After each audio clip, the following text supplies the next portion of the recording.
لله رب العالمين والصلاة والسلام على نبينا محمد صلى الله عليه وسلم وعلى آله وصحابه ومن تبعهم بإحسان إلى يوم الدين أما بعد. ബഹുമാന്യരായ സത്യവിശ്വാസിനെ അള്ളാഹുവിനെ സൂക്ഷിച്ചുകൊണ്ട് ജീവിക്കുക. അതിനായി അള്ളാഹു നമ്മെ എല്ലാവരെയും അനുഗ്രഹിക്കുമാറാവട്ടെ. തുടങ്ങി നമുക്ക്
വിശ്വാസികൾ നമ്മുടെ സൂറത്തുൽ മുൽക്കിലെ 24-ാമത്തെ ആയത്താണ് പഠിച്ചത്. അത് ഏകദേശം പൂർത്തീകരിച്ചു.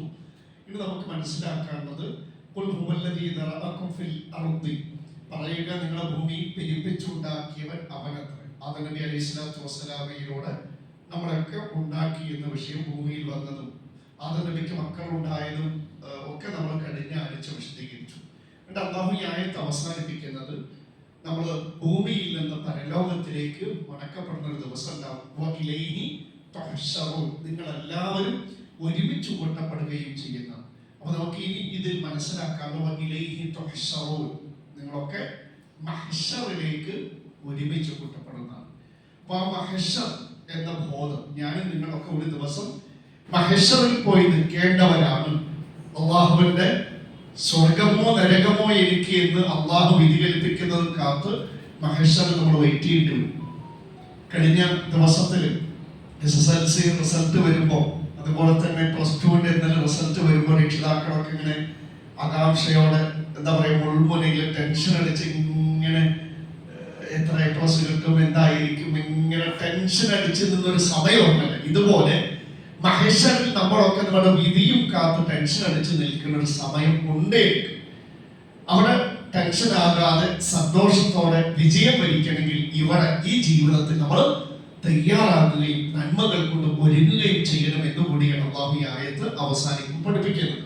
നമുക്ക് ഈ മഹ്ശറുമായി ബന്ധപ്പെട്ട് നമ്മൾ മനസ്സിലാക്കേണ്ടത്, അല്ലാഹു എവിടെയാണ് മനുഷ്യന്മാരെ ഒരുമിച്ച് കൂട്ടുക, ഈ മഹ്ശർ എവിടെയാണ്, മഹ്ശർ എങ്ങനെയായിരിക്കും അവസ്ഥ എന്നതാണ്.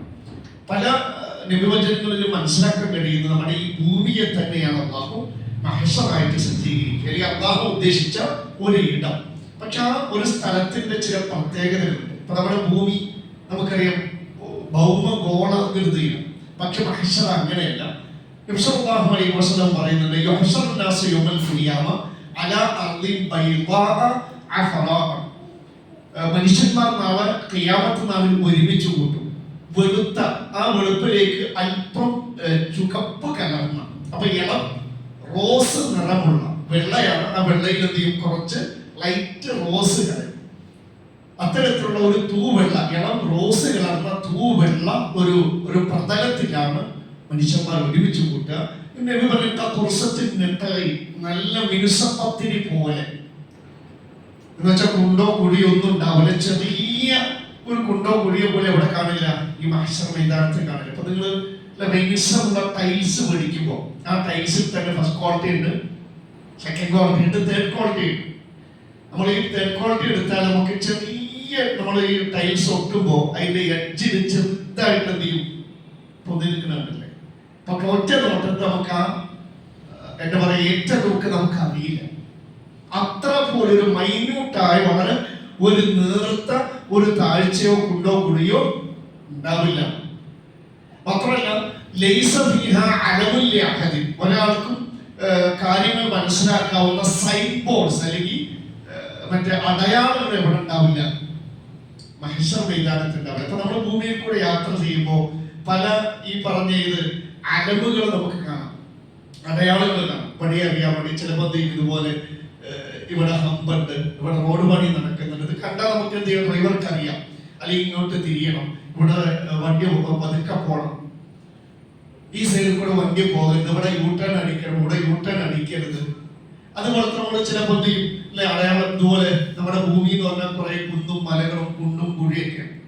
പക്ഷെ മഹ്ശർ ഇങ്ങനെയൊന്നുമല്ല, ഒരു അടയാളം ഉണ്ടാവില്ല, ഇന്ന ഭാഗത്താണ് ഞാൻ നിൽക്കേണ്ടത് അല്ലെങ്കിൽ ഇന്ന ഭാഗത്താണെന്നൊന്നും അടയാളമൊന്നും ഉണ്ടാവില്ല. മരങ്ങൾ ഉണ്ടാവില്ല, ചെടി ഉണ്ടാവില്ല, കുണ്ടുണ്ടാവില്ല, കുഴി ഉണ്ടാവില്ല. മിനുസമായ ഒരു പ്രതലം, എല്ലാവർക്കും എല്ലാവരെയും കാണാവുന്ന തരത്തിലുള്ള സെറ്റപ്പാണ്. ഒരാളെ വിചാരണ ചെയ്യുമ്പോൾ എന്ത് ചെയ്യാം, അയാൾക്ക് എല്ലാവർക്കും കാണാവുന്ന നിലക്കാണ്. അള്ളാഹു സ്വകാര്യമാക്കാൻ ഉദ്ദേശിച്ചവർക്ക് മാത്രമാണ് അവരുടെ സംഭാഷണം അള്ളാഹു ചോദ്യം ചെയ്യുന്നതൊക്കെ സ്വകാര്യമായിരിക്കുള്ളൂ. ഇതാണ് മഹ്ശറുമായി ബന്ധപ്പെട്ട പ്രതലത്തെ കുറിച്ച് മനസ്സിലാക്കുന്നത്. ഇനി മഹ്ശറിലേക്കുള്ള ആളുകളുടെ പുറപ്പാട് എപ്പോഴാണ്? അങ്ങനെ 2 കാഹളത്തിലെ ഊത്തുണ്ടാവും, സൂറിൽ 2 ഊത്തുണ്ടാവും. ഒന്നാമത്തെ ഊത്ത് ആദ്യത്തെ ഊത്തോടുകൂടി ഈ ഭൂമിയും അള്ളയൊഴികെ ഈ പ്രപഞ്ചത്തിലെ സർവ്വതും നശിക്കുന്നുള്ളതാണ്. മലക്കുകളടക്കം സൂര്യൻ ഊതുന്നത്, കാഹളത്തിൽ ഊതുന്ന ഇസ്രാഫീൽ എന്ന മലക്ക്, ഇസ്രാഫീൽ എന്ന മലക്കടക്കം അതോടുകൂടി നശിക്കും. നമ്മൾ ഓതിയില്ലേ, എല്ലാം നശിക്കും. മഹാനായ അല്ലാഹുവിന്റെ മുഖം മാത്രം അവശേഷിക്കും. എന്നും ജീവിച്ചിരിക്കുന്നവന്, നശിക്കാത്തവന് ആര് മാത്രമേ ഉള്ളൂ? അല്ലാഹു ലാ ഇലാഹ ഇല്ലാ ഹുവൽ ഹയ്യുൽ ഖയ്യൂം, അവനുള്ളൂ. ബാക്കി എല്ലാം നശിക്കുന്നതാണ്. അപ്പൊ ഒരിക്കലും നശിക്കാതെ എന്നും ജീവിച്ചിരിക്കുന്ന അല്ലാഹുവിനെയാണ് നമ്മൾ അവലംബിക്കേണ്ടതും പ്രാർത്ഥിക്കേണ്ടതും. അവനോട് മാത്രമേ നമ്മൾ സഹായം തേടാവൂ. അങ്ങനെ അതോടുകൂടി എല്ലാം നശിച്ചു. പിന്നെ രണ്ടാമതൊരു ഊത്ത് ഊതുമ്പോഴാണ് മറ്റൊരു ഊത്ത് ഊതുമ്പോഴാണ് എന്ത് ചെയ്യുക, എല്ലാവരും എല്ലാവരും ആ ഊത്തോടുകൂടി ഉയർത്തെഴുന്നേൽപ്പിക്കപ്പെടുകയും പുനരുജ്ജീവിക്കപ്പെടുകയും ചെയ്യും. പിന്നീടാണ് മഹ്ശറിലേക്കുള്ള യാത്ര തുടങ്ങും. അപ്പൊ ആദ്യം അല്ലാഹു ആരെയായിരിക്കും പുനരുജ്ജീവിക്കുന്നത്? മലക്കുകളടക്കം നശിച്ചു. രണ്ടാമത് ഊതന്നെ ഇസ്രാഫീൽ എന്ന മലക്കിനെ ഉയർത്തെഴുന്നേൽപ്പിക്കും. ഇസ്രാഫീൽ എന്ത് ചെയ്യുന്നത്? രണ്ടാമത് ഒരു ഊത്ത് ഊതുന്നതോടുകൂടി എല്ലാവരും ഉയർത്തെഴുന്നേൽപ്പിക്കും. അങ്ങനെ ഉയർത്തെഴുന്നേൽപ്പിച്ച് കഴിഞ്ഞാൽ സ്വന്തം ഇഷ്ടത്തിന് മഹ്ശറിലേക്ക് പോകാൻ പാടില്ല കേട്ടോ. അതാണ് മറ്റൊരു കാര്യം. ഓരോ മനുഷ്യന്റെ കൂടെ 2 മലക്കുണ്ടാവും. ഉയർത്തെഴുന്നേറ്റ് കഴിഞ്ഞാൽ, നമ്മൾ പുനരുജ്ജീവിച്ചു കഴിഞ്ഞാൽ നമ്മുടെ കൂടെ 2 മലക്കുണ്ടാവും. ഒന്ന് സാബിഖുൻ, മഹ്ശറിലേക്ക് നമ്മൾ വഴികാട്ടിയായ മലക്കാണ്. മഹ്ശറിൽ എവിടെ നിൽക്കണം ആ മലക്ക് കൊണ്ടേ നിൽക്കും. പിന്നെ അള്ളാഹുവിനെ നമ്മളെ പേര് വിളിച്ച് ചോദ്യം ചെയ്യാൻ അള്ളാഹുവിന്റെ സന്നിധിയിലേക്ക് വലിമൻ ഖാഫ മഖാമ റബ്ബ്, അള്ളാഹുവിന്റെ മുന്നിൽ നിൽക്കേണ്ട സ്ഥലം അവിടെ കൊണ്ടുപോയി നിർത്തിയിട്ടാണ് ഈ വഴികാട്ടിയായ മലക്ക് അള്ളാഹുവിനോട് പറയും, അള്ളാഹുവെ എന്നെ ഏൽപ്പിച്ച മനുഷ്യരാണ് ഇവിടെ എത്തിച്ചു എന്നൊട്ടമാകുന്നത്. രണ്ടാമത് പുനരുജ്ജീവിച്ചാൽ തന്നെ നമ്മുടെ കൂടെ മറ്റൊരു മലക്കാണ് ഷഹീദ്. നമ്മുടെ കർമ്മങ്ങൾക്ക് സാക്ഷി പറയുന്ന മലക്കാണ്. നമ്മൾ നന്മ ചെയ്താൽ നമുക്ക് അനുകൂലമായിട്ട് പറയും, നമ്മൾ തെറ്റ് ചെയ്താൽ ആ മലക്കെന്തെയും ഈ മനുഷ്യൻ തെറ്റ് ചെയ്തവനാണ്, ഇന്ന കുറ്റങ്ങൾ ചെയ്തു എന്ന് സാക്ഷി പറയുന്ന 2 മലക്കുകൾ ആരുടെ കൂടെ ഉണ്ടാവും? ഓരോ മനുഷ്യന്റെ കൂടെ ഉണ്ടാവും. ഒരിക്കലും കള്ളത്തരം കാണിച്ച് ഓടി രക്ഷപ്പെടാൻ കഴിയില്ല. അങ്ങനെ എത്ര മനുഷ്യന്മാരുണ്ടോ, എത്ര ജിന്നുവർഗമുണ്ടോ, അവരുടെയൊക്കെ കൂടെ 2 മലക്കുകൾ ഉണ്ടാവും. അങ്ങനെ എല്ലാവരും ഉയർത്തെഴുന്നേറ്റ് നിൽക്കുമ്പോഴാണ് മഹ്ശറിലേക്ക് സ്വാഗതമാണ്. അപ്പോഴേ അങ്ങോട്ട് പുറപ്പെടുന്നു. വിളിക്കുന്ന ഒരാൾ മഹ്ശറിലേക്ക് സ്വാഗതം ചെയ്യും. അതാണ് അല്ലാഹു സൂറത്ത് ത്വാഹ 108 ആയത്തിൽ പറയുന്നത്. നമ്മൾ ഉയർത്തെഴുന്നേറ്റ് കഴിഞ്ഞാൽ എന്തെയും മഹ്ശറിലേക്ക് ഒരു മലക്ക് വിളിക്കും. അല്ലാഹു പറയും, ഓതല്ലേ, ഒപ്പം ഓതല്ലേ. يتبعون الداعي لا عوج له وخشعت الأصوات للرحمن فلا تسمع إلا همسا. യൗമഇദിൻ അന്നേ ദിവസം യത്തബിഊൻ ആ മനുഷ്യർ പിൻപറ്റുന്നതാണ് അദ്ദാഇയ വിളിക്കുന്നവനെ. കേട്ടോ, ഒരാൾ വിളിക്കും ദാഇയ, വിളിക്കുന്നവനുണ്ടാവും. ആ വിളിക്കുന്നവനെ മനുഷ്യന്മാർ പിൻപറ്റുന്നു. അങ്ങനെയല്ല ഇവജലഹു, അവനോട് വക്രത കാണിക്കുകയാണോ. നമ്മളൊരു വഴിക്ക് പോകുമ്പോ മക്കളെ തീരെ വരും, ഈ തീരെ വാന്ന് പറഞ്ഞാൽ എങ്ങനെ ചെയ്യാം? ഓ എന്താ തീരെ പോയാ അപ്പുറത്ത് കൂടെ തന്നെ വരുമോ? മനുഷ്യന്മാരെങ്ങനെ ഇത് നമ്മള് ഉദ്ദേശിച്ച വരെയും കൂടെ എന്താ എത്തും. അപ്പൊ ചിലപ്പോഴൊക്കെ എങ്ങനെയും വളഞ്ഞു തിരിഞ്ഞിട്ട് അങ്ങനെ ആ വിളിക്കുന്നവൻ എങ്ങനെയാണോ എങ്ങോട്ടാണോ പുറപ്പെടാൻ പറഞ്ഞത് അതിനോട് അനുസരണക്കേട് കാണിക്കാതെ വക്രത കാണിക്കാതെ ആ വിളിച്ചവന്റെ പിറകെ ഇങ്ങനെ പോകും. ശബ്ദങ്ങളൊക്കെ ഇത്രയും മനുഷ്യ നബിയുടെ എല്ലാ മക്കളും ഉണ്ട്, എല്ലാ മനുഷ്യരും എല്ലാ ജന്തുവർക്കും ഒക്കെ ഉണ്ട്. പക്ഷെ ഇത്രയും മനുഷ്യന്മാർ സംഘടിച്ചിട്ടും ഒരു ശബ്ദമില്ല. ശബ്ദങ്ങളൊക്കെ ആർക്ക് കീഴ്പ്പെട്ടു? അള്ളാഹ്ക്ക് കീഴ്പ്പെട്ടു. ഫലാ തസ്മഉ ഇല്ലാ ഹംസ, ഒരു നേരിയ ശബ്ദമല്ലാതെ മറ്റൊന്നും കേൾക്കില്ല. എന്താ ഈ നേരിയ ശബ്ദം? ഈ മഹ്ശറിലേക്ക് നടക്കുന്ന സമയത്ത് മനുഷ്യന്മാർ തമ്മിൽ നമ്മൾ ഭൂമിയിൽ എത്ര കാലം ജീവിച്ചു എന്ന് ഇങ്ങനെ പറയുന്നുണ്ട്. ആ ചെറിയ ശബ്ദം, കാരണം മഹ്ശറിലെ ദൈർഘ്യം ദിവസങ്ങളില്ലല്ലോ, സൂര്യനും ചന്ദ്രനും ഇല്ലല്ലോ. ഇവിടുത്തെ പോലെ സൂര്യാസ്തമയം ഉദയം രാവും പകലും കണക്കാക്ക മാസം ആഴ്ച ഇതൊന്നുമില്ല, അനന്തമാണ്. അവിടുത്തെ സമയദൈർഘ്യം കണ്ടപ്പോഴാണ് ഭൂമിയിലെ ജീവിതം ഒന്നുമല്ല. നമ്മൾ ഒരു ദിവസമേ താമസിച്ചിട്ടുള്ളൂ. ഒരാൾ പറയല്ല, നമ്മൾ ഒരു അര ദിവസമേ താമസിച്ചിട്ടുള്ളൂ, അല്ല ഒരു മണിക്കൂറേ താമസിച്ചിട്ടുള്ളൂ. ഇങ്ങനെ വ്യത്യസ്തമായ അഭിപ്രായങ്ങൾ പറയും. കാരണം മനുഷ്യന്മാരും 3000 കൊല്ലം ജീവിച്ച മനുഷ്യന്മാരുണ്ട്. അതുപോലെ തന്നെ നമ്മളൊക്കെ അവസാന ഭൂമിയിൽ ലോകാവസാനത്തിന് മുമ്പ് ജീവിക്കുന്ന മുഹമ്മദ് നബിയുടെ സമുദായയുടെ അവസാനക്കാര് നമ്മളാകെ എത്ര കൊല്ലമല്ലോ, 70 or 60. അപ്പൊ നമ്മളായിരിക്കും 1 മണിക്കൂർ പറഞ്ഞ ആൾക്കാർ. ഇബ്രാഹിം നബിയുടെ കാലം നബിയുടെ കാലത്ത് പോലായിരിക്കാം 1 ദിവസം എന്ന് പറഞ്ഞത്. പിന്നെ ഇടക്കാലത്തിൽ 200 കൊല്ലമൊക്കെ ജീവിച്ചവരായിരിക്കാം ചിലപ്പോ എന്ത് ചെയ്യുന്നത് അര ദിവസം എന്നൊക്കെ പറഞ്ഞത്. അങ്ങനെ ആ ഒരു നേരിയ ശബ്ദമല്ലാതെ ഒരു ശബ്ദം ഉണ്ടാവില്ല. എന്ത് ചെയ്യും? മഹ്ശറിലേക്ക് ഒരാൾ വിളിക്കും. ഇത് ആരാണ് വിളിക്കുന്ന മലക്ക്? ഇമാം ഖുർത്തുബി അദ്ദേഹത്തിന്റെ തഫ്സീറിൽ അദ്ദാഇയ, മഹ്ശറിലേക്ക് ആളുകളെ മനുഷ്യരെ വിളിക്കുന്ന ഈ മലക്ക് ഹുവ ഇസ്രാഫീൽ അലൈഹിസ്സലാം. അതാരാണ്? ഇസ്രാഫീൽ എന്ന മലക്കാണെന്നാണ് അഭിപ്രായം. അപ്പൊ ഇസ്രാഫീൽ എന്ന മലക്ക് എന്ത് ചെയ്യും? മഹ്ശറിലേക്ക് എല്ലാവരെയും വിളിക്കും. എല്ലാവരും മഹ്ശറിലേക്ക് യാത്ര പുറപ്പെടും. നമ്മുടെ മഹ്ശറിലേക്ക് 3 നിലക്ക് ആളുകൾ സഞ്ചരിച്ച് നീങ്ങുന്നുണ്ട്. 3 നിലക്ക്. ഇതിൽ ഏത് നിലക്ക് നിങ്ങൾക്ക് പോകണമെന്ന് ഇപ്പൊ തീരുമാനിക്കാം, എന്നിട്ട് പ്രവർത്തിക്കാം. ഒന്ന്, ഇന്നക്കും മഹ്ശറും നിങ്ങൾ ഒരുമിച്ച് കൂട്ടപ്പെടും. റിജാലൻ, നടന്നിട്ട്. ക്ലിയർ? 1. 2, വറുക്ബാനൻ, വാഹനപ്പുറത്തായി. 3, വതജറൗന അലാ വുജൂഹിഹിം, മുഖത്തിന്മേൽ ഇഴഞ്ഞും മുഖം നിലത്ത് കുത്തിയും ഇടിച്ച് മുഖം വലിച്ചുകൊണ്ടും പോകും. ഇങ്ങനെ 3 നിലക്ക്. ഇതിൽ ഏത് വേണം? മുഖം നിലത്തിടിച്ചിട്ട് ഉറപ്പാണ് അവര് പാപികൾ. നമ്മളൊക്കെ പറയുമ്പോ വാഹനം അല്ലെ, അതിന് മാത്രം ഉണ്ടോ ആലോചിക്കും. പ്രതീക്ഷ കൈവല്ല, നമ്മൾ പ്രവർത്തിക്കുക. അപ്പൊ 3 നിലക്ക് യാത്രക്കാരായും വാഹനപ്പുറത്തായും അതുപോലെ തന്നെ മുഖം നിലത്ത് കുത്തിയിട്ടും എന്ത് ചെയ്യുന്നുണ്ട്? മഹ്ശർ ഒരുമിച്ച് കൂട്ടപ്പെടും. ഇതില് മുഖം നിലത്ത് കുത്തി ഒരുമിച്ച് കൂട്ടപ്പെടുന്നവർ എന്ന് പറയുമ്പോൾ മഹ്ശർ തലയിലായിട്ടാണ് നിൽക്കുന്നത്. അപ്പൊ സൂര്യന്റെ ചൂടേറ്റ് വിയർപ്പൊലിക്കുമ്പോൾ ഇവരുടെ മുഖമൊക്കെ എവിടെ ഇരിക്കും? ഭാഗത്തിരിക്കട്ടെ. 2 കാലിൽ നിന്നാൽ തന്നെ വായ വരെയും ചെവി വരെ എത്തുന്ന വിയർപ്പ് അത്രത്തോളം എത്തുന്നൊക്കെ പറയുന്നത് നമുക്ക് വിശദീകരിക്കാം. അതുകൊണ്ട് മഹ്ശറിലേക്ക് വാഹനപ്പുറത്ത് സഞ്ചരിക്കുന്ന മഹാന്മാരുടെ കൂട്ടത്തിൽ നമ്മയും നമ്മുടെ കുടുംബത്തെയും ഉൾപ്പെടുത്തി അനുഗ്രഹിക്കണം. ഇനി ഈ പോകുന്ന ആളുകളുടെ കോലം എങ്ങനെയിരിക്കും? ഖിയാമത്ത് നാളിൽ മനുഷ്യന്മാർ ഒരുമിച്ച് കൂട്ടും 3 കാര്യങ്ങൾ. അവരുടെ രൂപം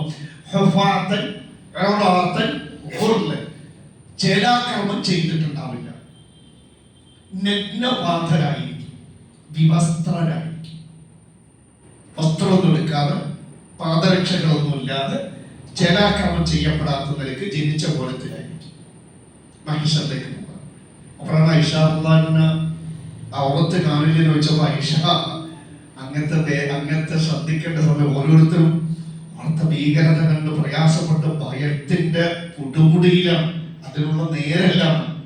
അങ്ങനെ മഹേശ്വറിൽ എത്തിക്കഴിഞ്ഞാൽ നോക്കണേ, രക്ഷപ്പെടാന്ന് വിചാരിക്കേണ്ട. മഹേശ്വറിൽ അള്ള എത്തിയ ആദ്യം ചെയ്യുന്ന പണി എന്താണ്? വിചാരണ തുടങ്ങിയിട്ടും ആദ്യം ചെയ്യുന്ന പണി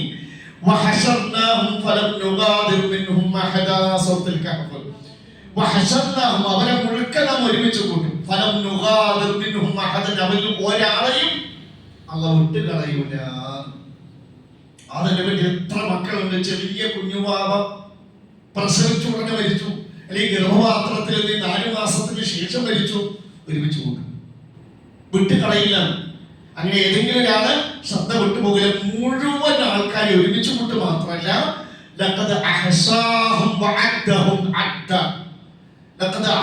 അവരുടെ കണക്കെടുക്കും മനുഷ്യന്മാരുടെ. ഒരു തലയെണ്ണൽ എണ്ണുന്ന പറയുന്നത് എന്ന് വെച്ചാൽ അള്ള വന്നാൽ ആദ്യം മഹേശ്വരൻ പ്രസന്റ് പിടിക്കും. ആദം ഒന്നാം നമ്പർ. അങ്ങനെ ആദരവിന്റെ മക്കളുടെ ഓരോ നമ്പർ അവരെ എണ്ണി കണക്കാക്കുന്ന. അപ്പൊ എത്ര മനുഷ്യന്മാരെ അള്ളാഹു ശ്രദ്ധിച്ചു, അള്ളാഹു കണക്ക്. ആ എണ്ണം വെച്ച് അള്ളാഹു എന്ത് ചെയ്യും? എല്ലാ മനുഷ്യരെയും എണ്ണമൊക്കെ പൂർത്തീകരിച്ചിട്ടാണ് എന്ത് ചെയ്യാൻ? വിചാരണ തുടങ്ങാം. അതുകൊണ്ട് എല്ലാവരും എവിടെത്തും? മഹ്ശറിലെത്തും, ഉറപ്പിച്ചോളൂ. അങ്ങനെ മഹ്ശറിൽ എല്ലാ മനുഷ്യന്മാരും വന്ന് നിൽക്കുകയാണ്. അപ്പോഴാണ്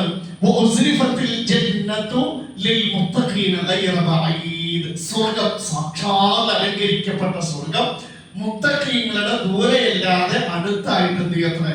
അള്ളാഹു വലിച്ചു കൊണ്ടെന്ന് അവിടെ സ്ഥാപിച്ചിട്ടുണ്ടാവും. അപ്പൊ മുത്തഖീങ്ങൾക്ക് ഒരു കാര്യം ഉറപ്പാണ്, സ്വർഗത്തിന്റെ സുഗന്ധം എത്ര ദൂരത്തേക്ക് ഇല്ലേ? 500-1000 കൊല്ലത്തേക്ക് അടിച്ചു വീശുന്നത് കേട്ടിട്ടില്ലേ? അപ്പൊ മഹേശ്വരൻ മുത്തഖീങ്ങൾക്കുള്ള പ്രത്യേകത, സ്വർഗത്തിന്റെ സുഗന്ധം അനുഭവിച്ചിട്ട് എവിടെ നിൽക്കാം? മഹേശ്വറിൽ നിൽക്കാം. അങ്ങനെ എന്നാൽ നരകവും അള്ളാഹു പ്രദർശിപ്പിക്കുന്നുണ്ട്.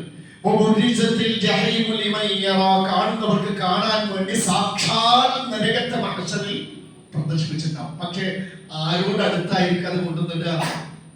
മുജ്രിമീങ്ങൾ, കുറ്റവാളികളുടെ അടുത്ത. അള്ളാഹു മറ്റൊരു വചനത്തിൽ പറഞ്ഞു, മുഅ്മിനീങ്ങൾ സ്വർഗത്തിന്റെ അടുത്താണോ?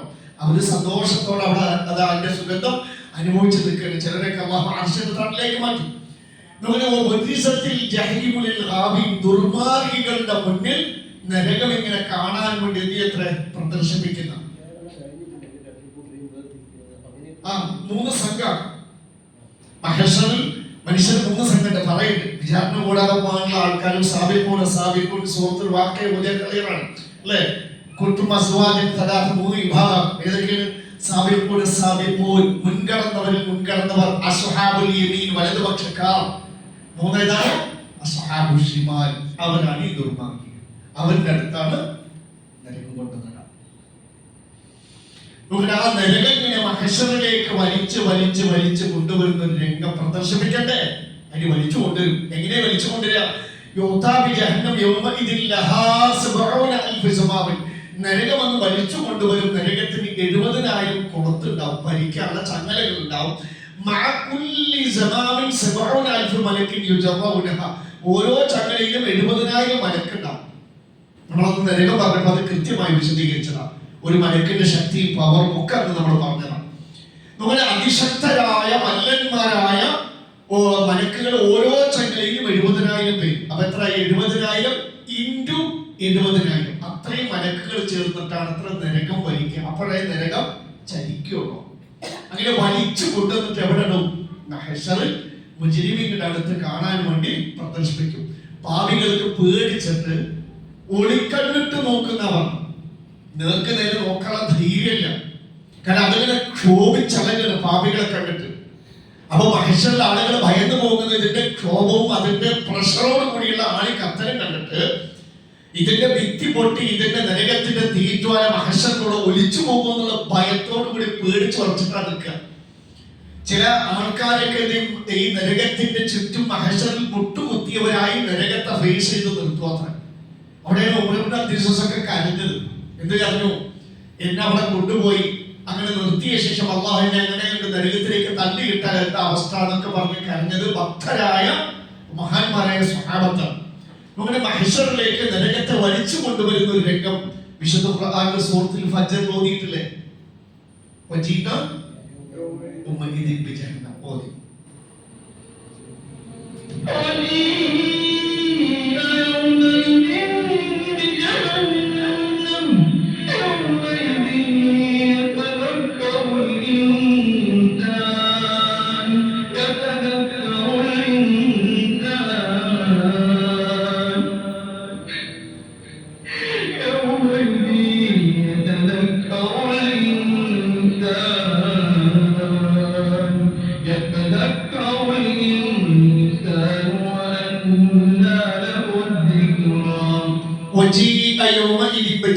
അന്നേ ദിവസം നരകം വലിച്ചു കൊണ്ടുവരപ്പെടും.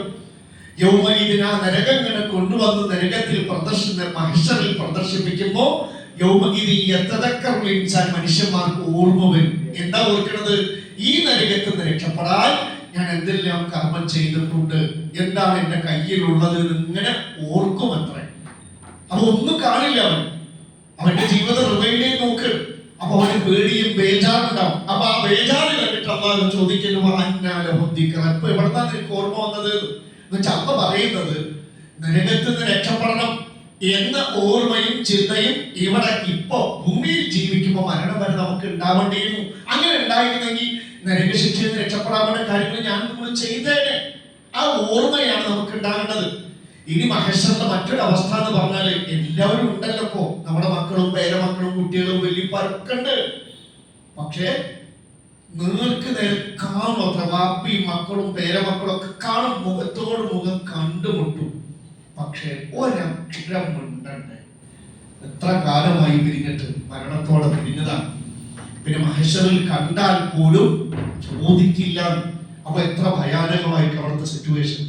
അതാണ് അല്ലാഹു സൂറത്തുൽ മആരിജിലെ 10 മുതൽ 14 വരെയുള്ള ആദ്യ മഹ്ശറിലെ ഒരു ഭയാനകമായ രംഗമാണ് അല്ലാഹു പറഞ്ഞു തരുന്നത്.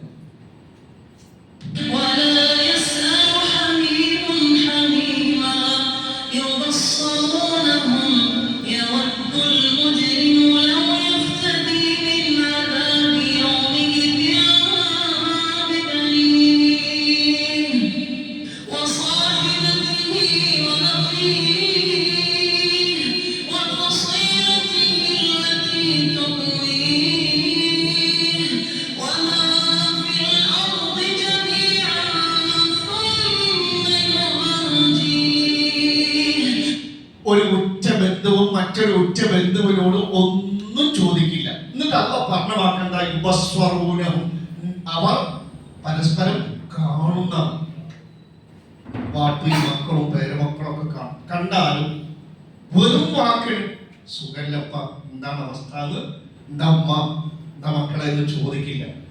മറിച്ച് പ്രത്യേക ഈ ആഴ്ച പഠിക്കുമ്പോൾ നമ്മള് യവത്തുൽ മുജ്രിമു, കുറ്റവാളി കൊതിക്കും. കുറ്റവാളി ആണെങ്കിൽ മാത്രമാണ് ഇങ്ങനെ ചിന്തിക്കണം. മുഅ്മിനീങ്ങൾ അങ്ങനെ ചിന്തിക്കില്ല. അതുകൊണ്ട് കുറ്റവാളിയായിട്ട് പരലോകത്ത് എത്താതിരിക്കുക. കുറ്റവാളിയായ മനുഷ്യൻ എന്താ ആഗ്രഹിക്കുക? ഇത് പറയുന്നപ്പോഴാണ് തന്റെ ഉറ്റ ബന്ധുവിനെ, വാപ്പ മക്കളെയും മാതാപിതാക്കൾ മക്കളെയും മക്കള് മാതാപിതാക്കളെയും പ്രിയപ്പെട്ടവരൊക്കെ കണ്ട ശേഷം കണ്ടപ്പോഴാണ് അവിടുത്തെ ബേജാറുകൊണ്ട് കുറ്റവാളിക്ക് മുമ്പിൽ എന്ത് ചെയ്തിട്ടുണ്ട്? നരകം കത്തിച്ച് പ്രദർശിപ്പിച്ചിട്ടുണ്ട്. അപ്പൊ അവന് പേടിയാ, ഓർമ്മ വന്നിട്ട് അവൻ എന്ത് ചെയ്യുന്നു? അവൻ എനിക്ക് ഇന്ന് രക്ഷപ്പെടാൻ എന്താണ് വഴിയെന്ന് ആലോചിച്ചിട്ട് ജീവിതത്തെ ഓർത്തൊന്നുമില്ല. അപ്പൊ ആ മനുഷ്യൻ കൊതിക്കണില്ല, അന്നത്തെ ശിക്ഷയിൽ നിന്ന് രക്ഷപ്പെടാൻ എന്നിൽ നിന്ന് പ്രായശ്ചിത്തം അല്ലാഹു സ്വീകരിച്ചിരുന്നെങ്കിൽ നന്നായിരുന്നു. ഞാൻ പ്രായശ്ചിത്തം കൊടുക്കാൻ തയ്യാറാണ്. എന്താണ് പ്രായശ്ചിത്തം കൊടുക്കുന്നത്? അവന്റെ മക്കളെ നരകത്തിലിടാൻ കൊടുത്തിട്ട് എന്റെ തടി സുമ്മയുഞ്ചീഹി, എന്നിട്ട് എന്നെ രക്ഷപ്പെടുത്താൻ പറ്റിയാൽ മതിയായിരുന്നു. എന്ത് ചെയ്യത്ര കുറ്റവാളി കുതിക്കും. നമ്മുടെ സ്വന്തം കുട്ടികളെ മാത്രമല്ല, അപ്പൊ ആരായിരിക്കും? മാതാപിതാക്കൾ മക്കളെ കണ്ടപ്പോ പറഞ്ഞ് കൊതിച്ചതാണ്.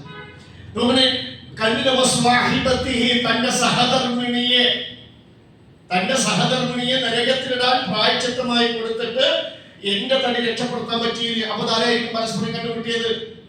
ഭാര്യയും ഭർത്താക്കന്മാരും. നമുക്ക് കഴിഞ്ഞിട്ടില്ല വാഹീഹി, അവന്റെ സഹോദരന്. അപ്പൊ അതായിരിക്കാം ഒരു ഉമ്മ പറ്റ സഹോദരി സഹോദരന്മാർ, വഫസീലത്തിഹി ലത്തി തുഖ്വി, അവന് രക്ഷാസങ്കേതം കൊടുത്ത ബന്ധുക്കൾ, വമൻ ഫിൽ അർദി ജമീഅൻ. നോക്കണം ആ വാക്ക്, ഈ ഒരു മനുഷ്യൻ കുറ്റവാളിയായ മനുഷ്യൻ കൊതിക്കാൻ ഭൂമിയിലെ സർവ്വ മനുഷ്യരെയും, അവൻ ഒറ്റൊരാളൊഴികെ ബാക്കി എല്ലാ മനുഷ്യരെയും നരകത്തിൽ തീയിലിടാൻ കൊടുത്തിട്ട് എന്റെ ശരീരം മാത്രം നരകത്തിൽ നിന്ന് രക്ഷപ്പെടുത്താൻ പറ്റിയിരുന്നെങ്കിൽ എത്ര നന്നായിരുന്നു എന്ന് കൊതിക്കുക. നോക്കട്ടെ, അള്ളാഹു അത്രയൊന്നും പറഞ്ഞിട്ടില്ലല്ലോ. 5 നേരം നമസ്കരിക്കണം, സുന്നത്ത് നമസ്കരിക്കണം, അള്ളാഹിന്റെ കൽപ്പനകൾ ജീവിതത്തിൽ എപ്പോഴും പാലിക്കണം. അള്ളാഹു ഹറാമെന്ന് പറഞ്ഞതിലേക്ക് നമ്മുടെ ചിന്തയോ മനസ്സോ പ്രവർത്തനങ്ങളോ കാലോ കയ്യോ കണ്ണോ ചലിക്കാതിരിക്കുക, ആരാളിലൂടെ ജീവിക്കുക. ഈ സിമ്പിൾ അല്ല അള്ളാഹ് പറഞ്ഞത്, പക്ഷെ അത് ചെയ്തില്ല. അവിടെ പോയപ്പോഴാണ് ഗൗരവം മനസ്സിലാക്കുന്നത്. നോക്കുന്ന ആലോചിച്ചൊക്കെ ഈ ആയത്തിൽ പറഞ്ഞ വിഷയത്തിന് ഗൗരവം അറിയണ്ടേ. ഇവിടെ നോക്കുന്ന ആരൊക്കെയാണ് പ്രായച്ചിത്തമായി നരകത്തിൽ എറിയാൻ ഈ മനുഷ്യൻ കൊടുക്കാം, പ്രായച്ചിത്തം കൊടുക്കാന്ന് പറയുന്നത്? സ്വന്തം മക്കളെയും ഭാര്യയും മക്കളെയും വാപ്പാനെയും ഉമ്മാനെയൊക്കെയും. നമ്മൾ ആലോചിച്ചൊക്കെ മാതാപിതാക്കളായി നമ്മളെ സംബന്ധിച്ചിടത്തോളം നമ്മുടെ മക്കളും കുടുംബവും ഒക്കെ എന്നും നമ്മൾ ഓർക്കാറുണ്ട് അല്ലേ. അവര് നമ്മൾ കണ്ടുകൊണ്ടേയിരിക്കണം അല്ലെ. മക്കള് എപ്പോഴും നമ്മുടെ മുമ്പിൽ തന്നെ ഉണ്ടാവും. കുറച്ച് അകലെ പോയാലോ മക്കള് ദൂരെ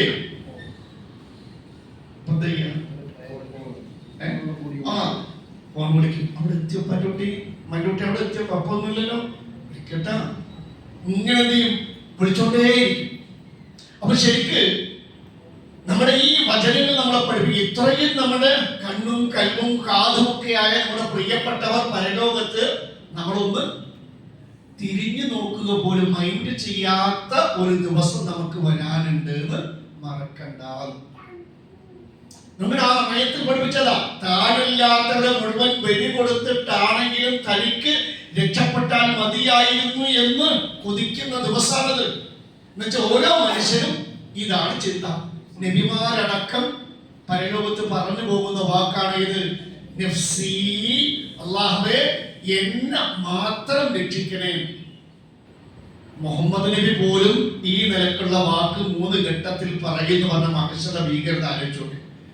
മുഹമ്മദ് നബി സല്ലല്ലാഹു അലൈഹി വസല്ലം മാത്രമാണ് മഹ്ശറിൽ ഉമ്മത്തി ഉമ്മത്തി എന്റെ സമുദായം എന്ന് പറയുന്ന ഒരാളുള്ളൂ. പക്ഷെ ആ നബി പോലും 3 ഘട്ടത്തിൽ സ്വാർത്ഥന, എന്നെ മാത്രം രക്ഷിക്കണേ എന്ന് പറയുന്ന അത്രക്ക് ഭയാനകമായ മഹ്ശറ 3 കടമ്പുണ്ട്. അത് കടക്കാതെ ഒരു മനുഷ്യനും സ്വർഗത്തിലെത്താൻ കഴിയില്ല. അപ്പൊ മഹ്ശറിന്റെ അവസ്ഥ. അപ്പൊ ദുനിയാവിൽ കുറെയൊക്കെ നമ്മളും പരലോക കാര്യത്തിൽ സ്വാർത്ഥരാകണം. മക്കള് കുടുംബം ഓടിയിട്ട് സ്വന്തം പരലോകം നശിപ്പിക്കേണ്ട, സ്വന്തം പരലോകം കൂടി നമ്മൾ നോക്കണം എന്നാണ് അല്ലാഹു നമ്മളെ പഠിപ്പിക്കുന്നത്. നോക്കട്ടെ, നമ്മുടെ മാതാപിതാക്കളായി നമ്മള് മക്കൾക്ക് വേണ്ടി ദുനിയാവിൽ പലതും കരുതി വെച്ചിട്ടുണ്ട്, മക്കളെ ഇങ്ങോട്ട്.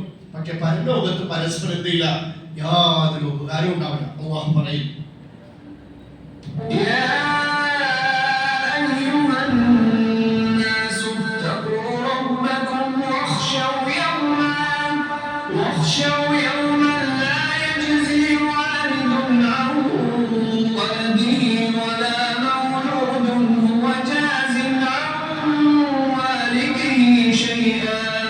അല്ലയോ മനുഷ്യരെ, നിങ്ങളുടെ റബ്ബിനെ സൂക്ഷിക്കുക.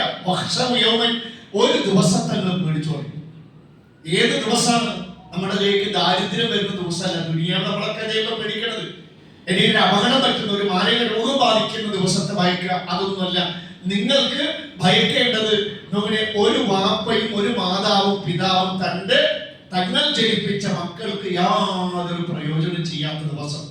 അതുപോലെ തന്നെ മക്കൾ തന്റെ പ്രിയപ്പെട്ട മാതാപിതാക്കൾക്ക് യാതൊരു പ്രയോജനം ചെയ്യാത്ത ദിവസം. നിങ്ങൾ ആലോചിക്കണം, ഭൂമിയില് അല്ലെ നമ്മള് മക്കള് കുട്ടികളാകുമ്പോ അല്ലെ എന്ത് മാതാപിതാക്കൾ അവർക്ക് വേണ്ടി വലിയ കരുതലും, എന്റെ മക്കൾക്ക് എന്ത് കിട്ടിയാലും ഉമ്മിപ്പാന്റെ മനസ്സെന്താ? ഭൂമിയുടെ അവസ്ഥ എന്താ? എന്റെ കുട്ടി എന്തായാലും അങ്ങനെ കുട്ടികൾക്ക് വേണ്ടി പലതും കരുതി വെക്കുന്നു. പക്ഷെ പരലോകത്ത് നമ്മുടെ മാതാപിതാക്കൾ മക്കൾക്ക് വേണ്ടി പലതും കരുതി വെച്ച പോലെ പരലോകത്ത് ഒരു മാതാവും പിതാവും തന്റെ കുട്ടികൾക്ക് യാതൊരു പ്രയോജനം ചെയ്യപ്പെടാത്ത ദിവസം. തിരിച്ച് എന്ത് ചെയ്യും? മാതാപിതാക്കൾക്ക് വൃദ്ധരാകുമ്പോൾ നല്ല മക്കൾ എന്ത് ചെയ്യും? പൊന്നുപോലെ മാതാപിതാക്കളെ നോക്കും, സംരക്ഷിക്കും, സ്നേഹത്തോടു കൂടി അവരോട് പെരുമാറും, ഉമ്മാന്റെ ഉപ്പാന്റെ ആഗ്രഹങ്ങൾ സാധിച്ചു കൊടുക്കുക. അവർക്കാണ് സ്വർഗം. അപ്പൊ മക്കൾ മാതാപിതാക്കൾക്ക് ഭൂമിയിൽ പ്രയോജനപ്പെടുന്നുണ്ട്, മാതാപിതാക്കൾ മക്കൾക്കും പ്രയോജനപ്പെടുന്നുണ്ട്. പക്ഷേ അള്ളാഹു നമ്മളെ പഠിപ്പിക്കുന്നു പരലോകത്ത് അങ്ങനെ പ്രയോജനം ചെയ്യില്ല. എല്ലാവരും എന്തായിരിക്കും? അവനവന്റെ കാര്യം മാത്രമല്ല എന്റെ പാപമാനം ആരെങ്കിലും മറ്റൊരാൾ ഏറ്റെടുത്തിരുന്നെങ്കിൽ എന്ന് വരെ കുറിച്ചു അള്ളാഹു പറയുന്നു. ولا تزر وازرة وزر أخرى وإن تدع مثقلة إلى حملها لا يحمل منه شيء ولو كان ذا قربى. പാപഭാരം വഹിക്കുന്ന ഒരാളും മറ്റൊരാളുടെയും പാപഭാരം വഹിക്കൂലോ, അവനവൻ തന്നെ അനുഭവിക്കേണ്ടി വരും. മക്കൾക്ക് വേണ്ടിയിട്ട് ചിലരൊക്കെ ഇങ്ങനെ പലിശക്ക് പണമെടുക്കുക. എന്നിട്ട് എന്താ പറയുന്നത്? കുട്ടികളെ പഠിപ്പിക്കാൻ. കുട്ടികൾ പഠിച്ചു, കുട്ടികൾക്ക് നല്ല ജോലിയൊക്കെ കിട്ടി, അല്ലെ, നല്ല നിലയിലായി. പക്ഷേ പലിശക്ക് എടുത്തതാര്? പലിശക്ക് പണമെടുത്തതാര്? മാതാപിതാക്കൾ. മക്കൾക്ക് വേണ്ടി മക്കളെ ഏറ്റെടുക്കോ? ആ കുറ്റം ആ വാപ്പി ഇമ്മി തന്നെ ശിക്ഷ അനുഭവിക്കുന്നത്. അതാണ് അള്ളാഹു പഠിപ്പിക്കുന്നത്. മാതാപിതാക്കൾ മുന്നേ അങ്ങോട്ടും ഇങ്ങോട്ടും ഒക്കെ ആരും ആർക്ക് വേണ്ടിയും തെറ്റുകൾ ചെയ്യില്ലേ, ആരും ഏറ്റെടുക്കൂല. ചിലരുണ്ട് കൂട്ടുകാർക്കൊക്കെ വേണ്ടിയിട്ട് എന്തൊരു ഹറമപ്പും കാണിക്കാൻ തയ്യാറ. കൂട്ടുകാരുടെ മുമ്പിൽ കൂട്ടുകാർക്ക് വേണ്ടി, അല്ലെ, എന്റെ ചങ്കിന് വേണ്ടി എന്റെ ചങ്കാണ്, എന്തും ഞാൻ ചെയ്യും, കരട് വരച്ചു കൊടുക്കും. കൊന്താണ് ദുനിയാവിൽ നിനക്ക് പറയും. പരലോകത്ത് ഏതായാലും ആരും ഏറ്റെടുക്കൂല. അള്ളാഹു പറയുന്നത്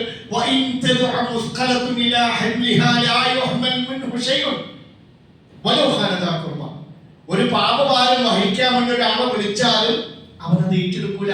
വലോക്കാനത് കുർബ, വിളിക്കുന്ന ആരെയൊക്കെ അടുത്ത ബന്ധുവിനെയാണ്. നിങ്ങൾ ഈ ആയത്തിൽ വിശദീകരണത്തിൽ ഇമാം ഖുർത്തുബി വിശദീകരിക്കേണ്ടത് ഖിയാമത്ത് നാളിൽ ഒരു മനുഷ്യൻ തന്റെ ഉപ്പാന്റെ അടുത്തേക്ക് വരും.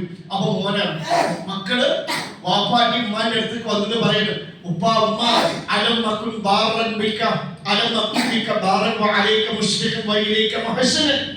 ഉപ്പാ ഉമ്മ, ഞാൻ നിങ്ങൾക്ക് വേണ്ടി ഭൂമിയിൽ ഒരുപാട് ഗുണം ചെയ്തിട്ടില്ലേ, നിങ്ങൾക്ക് നന്മ ചെയ്തു തന്നില്ലേ, പൊന്നുപോലെ നോക്കിയില്ലേ. അതാ ഉപ്പാ ഉമ്മ, ഞാൻ ഇന്ന് ഈ അവസ്ഥ കണ്ടില്ലേ മഹ്ശറിൽ. അതുകൊണ്ട് ഉപ്പ ഉമ്മ ഫഹബിലി ഹസനത മിൻ ഹസനാതിക, ഉപ്പ നിങ്ങളുടെ നന്മയിലെ ഒരു നന്മ എനിക്ക് തരണേ. അപ്പൊ മക്കള് പോക്കിരികളായി. പാവ ആ സാധു വാപ്പയും എന്നും പള്ളിയും ദീനും ദുരിതല്ലേ എങ്ങനെ പരലോകമായിട്ട് ധാരാളം ഉണ്ടാക്കിയിട്ടുണ്ട്. അപ്പൊ മക്കൾക്ക് അറിയാം പരലോകത്ത് കുടിയിരിക്കുന്ന മക്കള്. അപ്പൊ അപ്പാന്റെ ഉമ്മാന്റെ അടുത്ത് വന്ന് പറയുന്നത്, ഉപ്പാ ഉമ്മ ഒരൊറ്റ നന്മ എനിക്ക് ഇവിടെ തരുമോ, ഒന്ന് തന്നാ മതി. നിങ്ങൾ അല്ലെങ്കിൽ വേണ്ടപ്പ എന്റെ ഒരൊറ്റ പാപപ്പ ഏറ്റെടുത്താൽ മതി, നിസാരാണ്. അപ്പൊ ആ വാപ്പ പറയുന്നത്, ഇന്നല്ലീ സഅൽതനി യസീർ, മകനെ നീ ചോദിച്ചത് ഈ ചെറിയൊരു കാര്യമാണ്, പക്ഷേ വലാകിന്നി അഖാഫു മിഥ്ല മാ തഖാഫ്, നീ ഇന്ന് എന്താ പേടിക്കുന്നത് അത് പാക്ക് പേടിയുണ്ട്. അതുകൊണ്ട് നിനക്കൊരു നന്മയും ഞാൻ തരില്ല, നിന്റെ ഒരു പാപവും ഞാൻ ഏറ്റെടുക്കൂല. മക്കളൊക്കെ എന്തെങ്കിലുമൊക്കെ ഉണ്ടാവണ്ടിയിലൊക്കെ പെട്ട് കഴിഞ്ഞാൽ ആരാ സോറി പറയാൻ പോവുക? മക്കൾക്ക് വേണ്ടി ഞാൻ മാപ്പ് പൊരുത്തപ്പെട്ടു, അല്ലേ? പക്ഷെ അവിടെ ഒരേ നിന്റെ ഒരു ഭാവം ഞാൻ ഏറ്റെടുക്കൂല, ഒരു നന്മ പോലും ഞാൻ തരില്ല. തിരിച്ചു അങ്ങനെ ചില കുടുംബത്തില് മാതാപിതാക്കളായിരിക്കാം നന്നല്ലാത്തത്, മക്കളാരായിരിക്കും? നല്ല മക്കളായിരിക്കും. അപ്പൊ ഈ മാതാവും പിതാവും, നന്മ കുറഞ്ഞ മാതാവും പിതാവും, നന്മ കൂടിയ മാതാവ് മക്കളുടെ അടുത്തേക്ക് പോണ്ട്, നന്മ കൂടിയ ഭാര്യയുടെ അടുത്തേക്ക് ഭർത്താവും, അതുപോലെ തന്നെ തിരിച്ചു. പക്ഷെ ആരും ആരുടെയും കുറ്റങ്ങൾ ഏറ്റെടുക്കില്ല. എല്ലാവരും എന്തായിരിക്കും? നമ്മൾ ഓതിയില്ലേ, ഓരോ മനുഷ്യനും അന്ന് മതിയായ കാര്യങ്ങൾ ഉണ്ടായിരിക്കും. അതുകൊണ്ട് എല്ലാവരും എന്തായിരിക്കും?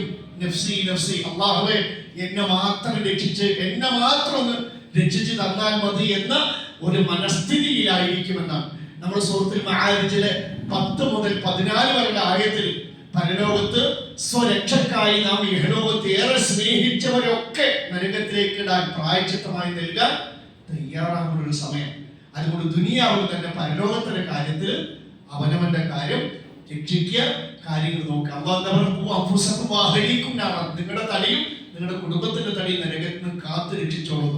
നമ്മളാ പരലോകത്ത് സ്വന്തം ഏറെ പ്രിയപ്പെട്ടവരെയൊക്കെ നരകത്തിൽ ഇടാൻ കൊടുത്തിട്ടാണെങ്കിലും എനിക്ക് രക്ഷ കിട്ടിയാൽ മതി എന്ന് മനുഷ്യൻ കുതിക്കുന്ന ആ ഒരു രംഗം നമുക്കൊന്നുകൂടി ഓതുന്നതിന് മുമ്പ് ബാങ്ക് കൊടുത്തിട്ട് പറഞ്ഞു ഒന്നുകൂടി നമുക്ക് ഓതാം. ഒപ്പം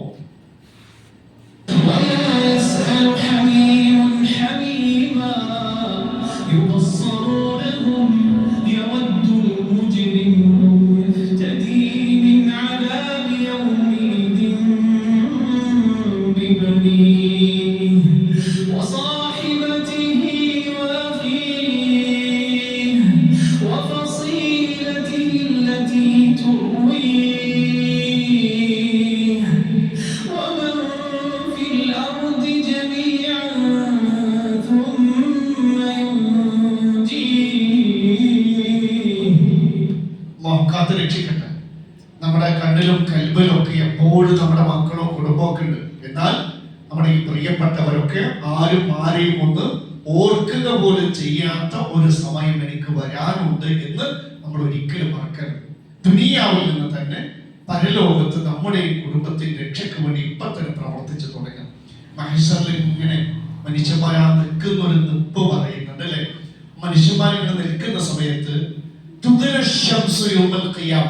സൂര്യന് ഖിയാമത്ത് നാളിൽ മിനൽ ഖൽഖി സൃഷ്ടികൾ എന്നാണ്. അപ്പൊ മനുഷ്യന്മാര് മാത്രമല്ല, അല്ലാഹു ഉദ്ദേശിച്ച എല്ലാ സൃഷ്ടികളും സൃഷ്ടികളോട് അടുപ്പിക്കുന്നവർ ഒരു നെയ്യിലോളം എന്നും തലയോട് ഏറ്റവും അടുത്തു എന്ന് പറയുന്നത്.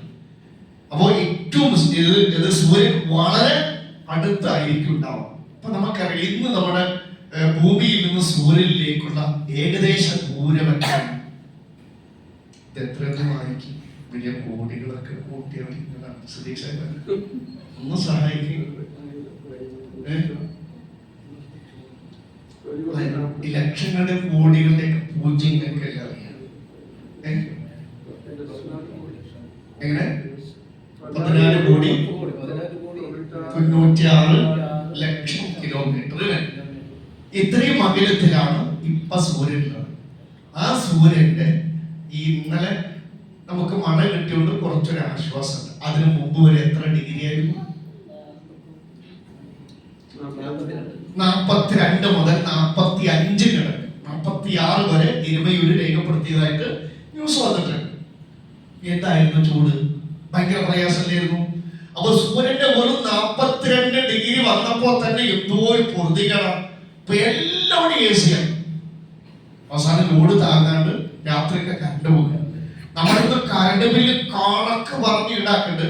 എന്നിട്ട് ഈ പൈസ കൊണ്ട് ഒരു എക്സ്ട്രാ ഈ ലോഡ് താങ്ങുന്ന ട്രാൻസ്ഫോമർ വാങ്ങാൻ പോലും നമ്മുടെ സർക്കാർ തയ്യാറായിട്ടില്ല. അപ്പൊ ഈ പൈസ എന്ത് ചെയ്യും? കൊള്ളയടിക്കും. കണക്ക് പറയാൻ വലിയ പൈസ റേറ്റും കൂടി ഉണ്ട്. പോട്ടെ, നമ്മുടെ വിഷയം അതല്ല. നോക്കണേ, ഇത്രയും മകരത്തിൽ നിന്ന് അതിന്റെ ഒരു 42 ഡിഗ്രി വന്നപ്പോ സഹിക്കാൻ പറ്റില്ല. നോക്കണേ, നാളെ മഹേശ്വരൻ ഈ സൂര്യൻ മനുഷ്യരുടെ തലയോട് അടുപ്പിക്കുന്നല്ലേ പറഞ്ഞത്. അപ്പൊ നമ്മൾ സൂര്യന്റെ ബാഹ്യ പ്രതലത്തിൽ അന്തരീക്ഷത്തിൽ കാണുന്ന ചൂട് 5600 ഡിഗ്രിയാണ്. ഈ സൂര്യന്റെ അന്തരീക്ഷം ഉണ്ടല്ലോ, നമ്മുടെ ഈ ഭൂമിയുടെ അന്തരീക്ഷം, ഈ അന്തരീക്ഷം പോലെ സൂര്യന്റെ അന്തരീക്ഷത്തിലേക്ക് തീക്കാറ്റുകൾ അടിച്ചുകൊണ്ടിരിക്കുന്നുണ്ട്. അവിടെ അതിൽ കാണുന്ന ചൂട് 5600 ഡിഗ്രിയാണ്. സൂര്യന്റെ സെന്ററിൽ കാണുന്ന ചൂട് 1.5 കോടി ഡിഗ്രി സെൽഷ്യസ്. അതുകൊണ്ട് നാളെ മഹേശ്വരൻ ഈ മുഴുവൻ ചൂടും വളരെ അടുത്തുനിന്ന് ബാധിക്കുകയാണ്. 46 ഡിഗ്രി അല്ല, ഈ 1.5 സൂര്യന്റെ മൊത്തം ചൂടും മനുഷ്യന്മാരുടെ ദേഹത്തെ ബാധിക്കുന്നു. ഈ മൊത്തം ചൂട് സഹിച്ചിട്ടേ നമ്മൾ പകല് 10 മണി മുതൽ 46 ഡിഗ്രി ചൂടുള്ള സമയത്ത് 10 മണി മുതൽ വൈകുന്നേരം 4 മണി വരെ ഒരു തുള്ളി വെള്ളത്തിൽ ഈ ടാറിട്ട റോട്ടിൽ ഇങ്ങനെ നിൽക്കണം. തിരുവൈ മരത്തിന്റെ ഷോട്ടിലൊന്നും പോയി നിൽക്കില്ല. പറ്റുമോ? കൊടയൊന്നും പിടിക്കരുത്. പറ്റുമോ? നോക്കണേ, ഒരു ദിവസമല്ല. നിങ്ങൾ അമ്മ പറയുന്നത് ഭൂമിയിൽ നമ്മൾ കണക്കാക്കുന്ന 50,000 കൊല്ലം ദൈർഘ്യമുള്ള ഒരു ദിവസം. ആ നമ്മൾ കണക്കാക്കുന്ന 50,000 കൊല്ലം ആ നിപ്പ് നിൽക്കണമെങ്കിൽ അവസ്ഥ ഈ ചൂട് വളരെ അടുത്തുനിന്ന് സഹിച്ചിട്ട് എങ്ങനെ ഉണ്ടാവും? അള്ളാഹു ആ ഒരു രംഗമാണ് സൂറത്തുൽ മആരിജിലെ 4-ാമത്തെ ആയത്തിൽ പറയുന്നത്. تعرج الملائكة والروح إليه في يوم كان مقداره 50,000 سنة. മലക്കുകളും റൂഹും അഥവാ ആത്മാവും അവങ്കിലേക്ക് അല്ലാഹുവിലേക്ക് കയറി പോകുന്നു 50,000 കൊല്ലം വലിപ്പമുള്ളതായ ഒരു ദിവസത്തിൽ എന്നാണ്. അപ്പൊ നോക്കണേ, നമ്മൾ ഭൂമിയിൽ കണക്കാക്കുന്ന ഏകദേശം 1 കൊല്ലം 2 കൊല്ലം 3 കൊല്ലം 1000 കൊല്ലം അങ്ങനെ 50,000 കൊല്ലം ഒന്ന് കണക്കാക്കുക. അപ്പോ അല്ലാഹു സുബ്ഹാനഹു വ തആല മഹ്ശറിൽ ഏകദേശം നമുക്ക് അവിടെ ദിവസവും രാവും പകലൊന്നുമില്ല, നമുക്കൊരു ബോധ്യം വരാൻ വേണ്ടി മഹ്ശറിൽ നിൽക്കുന്ന ആ സമയം, ആ ഒരു ദൈർഘ്യം ഏകദേശം എത്ര വരെ നമുക്ക് ഭൂമിയിൽ കണക്കാക്കാൻ പറ്റണ്ടേ? അതിന് അല്ലാഹു പറയാണ്, മനുഷ്യനെ നിങ്ങൾ ഭൂമിയിൽ കണക്കാക്കുന്ന 50,000 കൊല്ലം ദൈർഘ്യമുള്ള ഒരു ദിവസത്തിൽ ഈ നുപ്പ എങ്ങനെ ഉണ്ടാവും? പക്ഷേ മുഅ്മിനീങ്ങളെ സംബന്ധിച്ചിടത്തോളം ഈ ദൈർഘ്യം കുറച്ചു. ഇതൊക്കെ ആർക്കാണ് അനുഭവപ്പെടുക? ഇതാർക്ക് അനുഭവപ്പെടുക? മുജ്രിമീങ്ങൾ, കുറ്റവാളികൾക്കാണ്. മുഅ്മിനീങ്ങളെ സംബന്ധിച്ചിടത്തോളം യുഖഫഫുൽ വുഖൂഫു അനിൽ മുഅ്മിനി ഹത്താ യകൂന കസ്വലാത്തിൽ മക്തൂബ. ഒരു മുഅ്മിനെ സംബന്ധിച്ചിടത്തോളം മഹ്ശറിലെ നൃത്തത്തിൽ ഇളവ് അല്ലാഹു കൊടുക്കും. കണ്ടോ? എങ്ങനെ? ഹത്താ യകൂന കസ്വലാത്തിൽ മക്തൂബ, നിർബന്ധ നമസ്കാരത്തിന്റെ ദൈർഘ്യം, ആ ഒരു ദൈർഘ്യത്തിലേക്ക് കുറച്ചു കൊടുക്കും. ഒരു നിർബന്ധ നമസ്കാരം നിർവഹിക്കാൻ എത്ര സമയം വേണം? ഒരു 10-15 മിനിറ്റ് അത്രേ. മുഅ്മിനീങ്ങളൊക്കെ ഫീൽ ചെയ്യില്ല. എന്തുകൊണ്ടായിരിക്കാം? അങ്ങനെ 50,000 കൊല്ലം ദൈർഘ്യത്തിലുള്ള ആ ദൈർഘ്യവും അതിന്റെ ദുരന്തങ്ങളും പ്രയാസങ്ങളും അനുഭവിച്ച് മുജ്രിമീങ്ങളെ കഷ്ടപ്പെടുന്ന അക്ഷരങ്ങൾ. പക്ഷെ മുഅ്മിനീങ്ങൾക്ക് അത്തരം പ്രയാസം അല്ലാഹു ഉണ്ടാക്കില്ല, അത് ലഘൂകരിച്ചു കൊടുക്കും. എങ്ങനെ? അർശിന്റെ തണൽ കൊടുത്തിട്ട് അവർക്കത് പ്രയാസം അനുഭവപ്പെടില്ല, അവിടെ തണലാണ്. ആ ഒരു രംഗം അല്ലാഹുവിന്റെ റസൂൽ സല്ലല്ലാഹു അലൈഹി വസല്ലം പറയുന്നുണ്ട്. നോക്കണേ, ഇന്ന ശംസ തുദ്നു മിൻ റൂസിൽ ഖലായിഖി, സൃഷ്ടികളുടെ തലയോട് അടുത്തേക്ക് സൂര്യൻ അടുപ്പിക്കും. വലൈസ അലൈഹിം യൗമഇദിൻ ലിബാസ്, സൂര്യൻ ഇത്ര അടുത്തുണ്ടാകുമ്പോൾ വസ്ത്രം അവരുടെ ദേഹത്തുണ്ടല്ല. വലാലഹും അക്ഫാൻ, ഒരു തുണി ഉണ്ടാവില്ല. ഇപ്പൊ ദുനിയാവ് നമുക്ക് ചൂട് പിടിക്കുമ്പോൾ എന്താ ചെയ്യാം? ചൂട് കൂടിയാൽ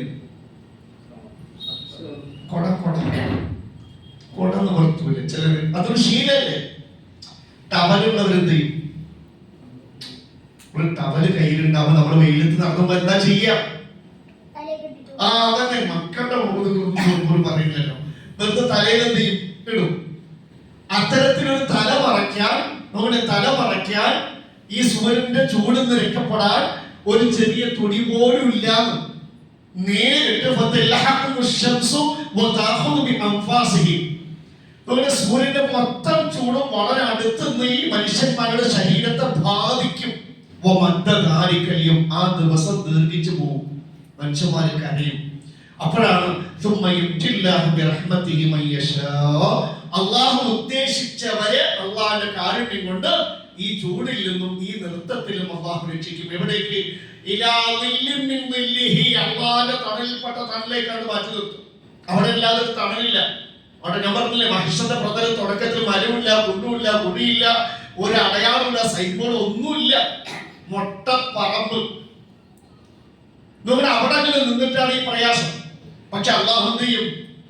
അള്ളാഹുവിന്റെ കാരുണ്യം കൊണ്ട് ദൈവാക്കേണ്ട അള്ളാഹു ഉദ്ദേശിച്ചവർ അള്ളാഹിന്റെ തണലിലേക്ക് മാറ്റും. അതിൽ നമ്മളിപ്പോ ഉണ്ടാവുമോ? അള്ളാഹുവിന്റെ അർശിന്റെ തണലിലേക്ക് മാറ്റി ആശ്വാസം കിട്ടുന്ന മുഅ്മിനീങ്ങളുടെ കൂട്ടത്തിൽ നമ്മൾ അള്ളാഹു ഉദ്ദേശിച്ചിട്ടുണ്ടെങ്കിൽ അൽഹംദുലില്ലാഹ്. ആ അള്ളാഹിന്റെ ഉദ്ദേശത്തിൽ പെടാനായിരിക്കണം നമ്മുടെ പണി. നമ്മൾ ഇക്കണ്ട പണിയൊക്കെ എടുക്കുമ്പോൾ അള്ളാഹു നമ്മുടെ ഉദ്ദേശം, എന്റെ നല്ല ദാസൻ, നല്ല ദാസി, അവളെ അവന് മഹ്ശറിൽ അർശിന്റെ തണൽ കൊടുക്കണമെന്ന് അള്ളാഹു നമ്മളെ പറ്റി വിചാരിക്കണം. ഒന്ന് വിചാരിച്ച് കിട്ടിയാൽ നമ്മൾ രക്ഷപ്പെട്ടു. അങ്ങനെ കുറെ ആൾക്കാർ അള്ളാഹു എവിടേക്ക് മാറ്റും? അർശിന്റെ തണലിലേക്ക് മാറ്റും. അവിടെ പോയി നിൽക്കുമ്പോഴാണ് അവർക്ക് സുഖം കിട്ടും. ആ അർശിന്റെ തണലിൽ നിന്ന് സുഖിച്ചിട്ട് അവർ പറയുന്ന വാക്കാണ് അത്ര സൂറത്ത് തൂറിലെ 27-ാമത്തെ ആയത്ത്. ഫമന്നല്ലാഹു അലൈനാ വവഖാനാ അദാബസ് സമൂം. തണല് കൊണ്ടിൽ നിൽക്കുകയാണ്. ഇവര് പുറത്തേക്ക് നോക്കുമ്പോഴോ മഹ്ശറിലെ മനുഷ്യന്മാര് സൂര്യന്റെ ചൂടേറ്റ് എരിപൊരി സഞ്ചാരം കൊണ്ട് പ്രയാസപ്പെടുന്നു. ഇവർക്ക് ആ ചൂടും പ്രയാസവും ഏൽക്കുന്നില്ല. അപ്പൊ ഇവര് പറയുന്നു ഫമന്നല്ലാഹു അലൈനാ, അല്ലാഹു നമ്മളെ അനുഗ്രഹിച്ചിരിക്കുന്നു,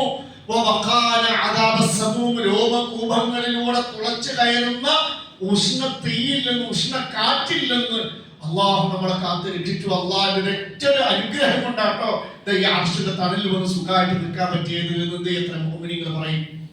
ആ അർശിന്റെ തണൽ കിട്ടുന്ന മോമിനിങ്ങളുടെ കൂട്ടത്തിൽ നമ്മൾ ഉൾപ്പെടാൻ ശ്രമിക്കുക. അവിടെ എല്ലാവരും തണലില്ല. നോക്കണേ, മറ്റു ഭാഗത്തൊക്കെ ഉള്ള അവസ്ഥ എന്താ അറിയോ? ഈ അർശിന്റെ തണലിൽ ഒഴികെ മഹ്ശറിലെ അവസ്ഥ, ഈ സൂര്യന്റെ ചൂടേറ്റിട്ട് വിയർക്കാൻ തുടങ്ങും മനുഷ്യന്മാർ ഈ ചൂടോട്. അങ്ങനെ ആ മഹ്ശർ എന്ന പ്രതലത്തിൽ വിയർപ്പിന്റെ ഉയരം അല്ലെങ്കിൽ വിയർപ്പിന്റെ അളവ് എത്രത്തോളം ഉണ്ടാവും? ഇന്നൽ യൗമൽ ഖിയാമത്ത് യൗമൽ ഖിയാമത്തിൽ യദ്ഹബു ഫിൽ അർളി 70 ബഅ. മഹ്ശറിന്റെ ഭൂമിയിൽ പ്രതലത്തിൽ 70 മുഴം അളവിലേക്ക് മനുഷ്യന്മാരുടെ വിയർപ്പ് ഉയരുമത്രേ. ക്ലിയർ? അങ്ങനെ ഈ വിയർപ്പിലാണ് ആരും പിന്നെ നിൽക്കുക? മനുഷ്യന്മാർ. ആരാന്റെ വിയർപ്പിട്ട സ്വന്തം വിയർപ്പ് മാത്രമല്ല. അങ്ങനെ വിയർപ്പ് എത്ര വരെത്തും? ചിലരുടെ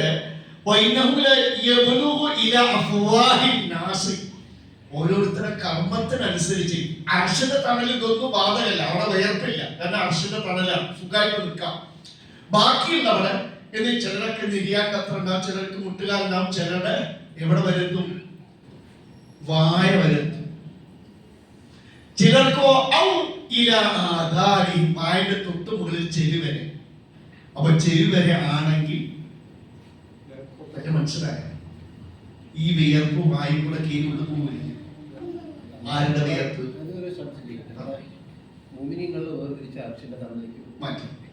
മറ്റിപ്പോ എല്ലാ മുസ്ലിങ്ങളും നിൽക്കുന്നത് അവരുടെ കർമ്മത്തിനനുസരിച്ച് കുറ്റവാളികളാണ്. അവരൊക്കെ നരകത്തിലാണുള്ള പോലും. എങ്ങനെയാണ് അതിന്റെ അതിന് നരകത്തിലെ കൊടും ശിക്ഷ ഉണ്ട്, കൽപ്പമേറിയതുണ്ട്, കുറഞ്ഞതുണ്ട്. അത് അല്ലാഹു മീസാനിൽ വെച്ച് കണക്കാക്കും. നരകക്കാരെ വിധിച്ചു കഴിഞ്ഞാൽ സ്വർഗത്തിലെ ദർജ കൂടിയതുപോലെ ഇതിന് താഴ്ച പോകുന്തോറും ശിക്ഷയുടെ കാഠിന്യം കൂടും. അപ്പൊ ഒരു മനുഷ്യൻ തന്നെ ഉദാഹരണം പറയുകയും ചെറിയ ശിക്ഷക്ക് കാരണമായി ചെറിയ കുറ്റം ചെയ്യും. അതേ മനുഷ്യൻ തന്നെ വലിയ കുറ്റം ചെയ്തിട്ടുണ്ട്. അള്ളാഹുദ്ദയും ആദ്യം ഈ ഓരോന്നും കണക്കാക്കും. നരകത്തിന്റെ മുകൾ തട്ടിൽ ഇന്ന ശിക്ഷ, ഇങ്ങനെ ശിക്ഷയുടെ കാഠിന്യം കൂട്ടി കൂട്ടി വരും. ഒരിക്കലും എവിടെ എത്തരുത്? അടിത്തട്ടരുത്. അതിനു മുമ്പ് രക്ഷപ്പെട്ടാൽ കഴിച്ചലായി. കാരണം നരകത്തിന്റെ അടിത്തട്ടിൽ കൊടിയ മുനാഫിക്കുകളും മുശ്രിക്കുകളും അവർക്ക് മോചനം. മഹ്ശറിലും ഇത് സിറാത്ത് കണക്കും എല്ലാവരും കർമ്മത്തിനനുസരിച്ച് ആ പ്രയാസം അനുഭവിക്കാം. എന്നാ മുഅ്മിനീങ്ങൾ അല്ലാഹുവിനെയും ഈ എല്ലാ പ്രയാസം കാണുട്ടോ. നമ്മള് ഈ ഹദീസുകൾ പറഞ്ഞപ്പോ എന്താ മനസ്സിലായത്? നബി അർശിന്റെ തണലിലേക്ക് മാറ്റില്ലേ? മുഅ്മിനീങ്ങൾക്ക് ആശ്വാസം കിട്ടുന്നത് എങ്ങനെയാണ്? മഹ്ശറിന്റെ പ്രയാസങ്ങൾ കാണുകയാണ്. പക്ഷെ അനുഭവിക്കുന്നതിന് മുമ്പ് അല്ലാഹുവിനെയും രക്ഷപ്പെടുത്തും. പക്ഷെ കാഫിരീങ്ങൾക്കും നന്ദി കെട്ടവരെന്ത് ചെയ്യണം? ഈ പ്രയാസം അനുഭവിക്കുകയാണ്. മുഅ്മിനീങ്ങൾക്ക് ഇതൊക്കെ കാണാം, പക്ഷെ അല്ലാഹുവിനെയും ആ സന്നിഗ്ധ ഘട്ടത്തിൽ അള്ളാഹു രക്ഷപ്പെടുത്തി കൊണ്ടുപോകും. അത്തരത്തിൽ രക്ഷപ്പെടണമെങ്കിൽ ഇവിടുന്ന് പ്രവർത്തിക്കണം. ഇങ്ങനെ മനുഷ്യന്മാര് സഹി കെട്ട് നിൽക്കുമ്പോഴാണ് ഇത് അള്ളാഹു വിചാരണ തുടങ്ങണ്ടേ. അപ്പൊ അള്ളാഹനെ ഒരാൾ വിളിച്ചിട്ട് വരണം. അതിനാണ് ശഫാഅത്തുൽ കുബ്ര, വലിയ ശഫാഅത്ത് പറയും. അതിനുള്ള അധികാരാവകാശം അള്ളാഹു മുഹമ്മദ് നബി സല്ലല്ലാഹു അലൈഹി വസല്ലം കൊടുത്തത്. മനുഷ്യന്മാർ ഈ നിപ്പ് സഹിക്കവയ്യാതെ എവിടെ മുതൽ തുടങ്ങും? ആദം നബി മുതൽ ഓട്ടം തുടങ്ങി അവസാനം ഓട്ടം എത്തി എവിടെയാണ്? മുഹമ്മദ് നബിയുടെ അടുക്കൽ എത്തും. മുഹമ്മദ് നബി സല്ലല്ലാഹു അലൈഹി വസല്ലം അള്ളാഹുവിന്റെ സന്നിധിയിൽ പോകും. അള്ളാഹുവിന്റെ മുമ്പിൽ സുജൂദിൽ കിടക്കും. അള്ളാഹ് ഉദ്ദേശിച്ച കാലം സുജൂദിലാണ്. മുഹമ്മദ് നബിയുടെ സുജൂദ് അള്ളാഹ്ക്ക് തൃപ്തിയാണ്. അള്ളാഹു പറയും മുഹമ്മദ്, നിന്റെ തല ഉയർത്തി, നീ ശഫാഅത്ത് ചെയ്യ്, നിനക്ക് എന്താ വേണ്ടത് പറഞ്ഞോളൂ. അള്ളാഹുവേ, സഹിക്കാൻ പറ്റുന്നില്ല, മനുഷ്യന്മാരെ ചോദ്യം ചെയ്യാനായി അള്ളാഹു ഹാജരാണ്. അപ്പൊ നബിയോട് പറയും, പോയിക്കോളൂ, ഞാൻ വരാം. അങ്ങനെയാണ് മുഹമ്മദ് നബി സല്ലല്ലാഹു അലൈഹി വസല്ലം ഹശറിൽ മുഹമ്മദ് നബിക്ക് എവിടെ നിൽക്കേണ്ടത് അവിടെ വന്ന് നിൽക്കും. അപ്പൊ എല്ലാവരും മുകളിലോട്ട് പ്രതീക്ഷയോടെ ഇങ്ങനെ പ്രതീക്ഷിച്ചിരിക്കുമ്പോഴാണ് വലിയൊരു ശബ്ദവും പ്രകാശവും ഒക്കെ പ്രത്യക്ഷപ്പെടും. അപ്പോ വലിയൊരു സംഘം മലക്കുകൾ വരികയാണ്. അപ്പോ ഈ മഹ്ശറിലെ ആൾക്കാർ ചോദിക്കും, നിങ്ങളുടെ കൂടെ അല്ലാഹ് ഉണ്ടോ? ഇല്ല, പ്രതീക്ഷയ്ക്ക് കാത്തിരിക്കണം. ഒന്നാം ആകാശ ലോകത്തെ മലക്കുകൾ വരും. മനുഷ്യ ജിന്ന് വർഗത്തിന് ചുറ്റും റൗണ്ട് ഇട്ട് നിൽക്കും. കുറെ കഴിയുമ്പോൾ വീണ്ടും അതുപോലെ ശബ്ദവും പ്രകാശവും ഒക്കെ ഉണ്ടാവും. രണ്ടാം മാനലോകത്തെ മലക്കുകളാണ്. അവരോട് എന്ത് ചെയ്യുന്നത്? മനുഷ്യന്മാരെ അള്ളാഹുവിന്റെ കൂടെ ഉണ്ടോ? ഇല്ല, ഇവര് വെയിറ്റ് ചെയ്യാം. പക്ഷെ ഈ രണ്ടാം മാനലോകത്തെ മലക്കുകളുടെ എണ്ണം ഒന്നാമത്തെ മാനലോകത്തെ മലക്കുകളെക്കാൾ ഇരട്ടി പോകുമ്പോൾ ഇരട്ടിച്ച് വരും കേട്ടോ. എന്നിട്ട് വീണ്ടും ഈ രണ്ടാം മാനലോകത്തെ മലക്കുകൾ എന്ത് ചെയ്യും? മനുഷ്യ ജിന്ന് വർഗത്തെ വലയം ചെയ്തു നിൽക്കും. അങ്ങനെ 7 മാനലോകത്തെ മലക്കുകളും വരും. ഓരോ മാനലോകത്തെ മലക്കുകളുടെ എന്ത് ചെയ്യും? എണ്ണം വർദ്ധിച്ചു വരും. 7 മാനലോകത്തെ മലക്കുകളും വരികെട്ടി നിന്നിയാൽ അല്ലാഹു ഹാജരാകും. അതാണ് വജാ റബ്ബുക വൽ മലകു സഫൻ സഫാ. അല്ലാഹു വരും, അതിന്റെ മുന്നോടിയായി മലക്കുകൾ അണികെട്ടി നിൽക്കും. അപ്പൊ മഹ്ശറിൽ വിചാരണ എങ്ങനെയെന്ന് പറയും? ഒരൊറ്റ കുട്ടിക്ക് രക്ഷപ്പെടാൻ പറ്റില്ല. 7 മാനലോകത്തെ മലക്കുകളുടെ വലയത്തിന്റെ ഉള്ളിലാണ് മനുഷ്യന്മാർ. അല്ലാഹു വരും. അല്ലാഹു വന്നാലോ ഫയദഉല്ലാഹു കുർസിയഹു ഹൈസു യശാ മിൻ അർദിഹി. ആ മഹ്ശർ മൈതാനത്ത് അല്ലാഹു ഉദ്ദേശിച്ച ഭാഗത്ത് അല്ലാഹുവിന്റെ കുർസി, അല്ലാഹുവിന്റെ സിംഹാസനം സ്ഥാപിക്കും. അങ്ങോട്ടാണ് നമ്മൾ വിചാരണക്ക് ഓരോരുത്തരായിട്ട്. നമ്മുടെ കൂടെ 2 മലക്കുണ്ടാവും, ഒരു വഴികാട്ടി. അവിടേക്ക് നമ്മുടെ പേര് തെളിയും.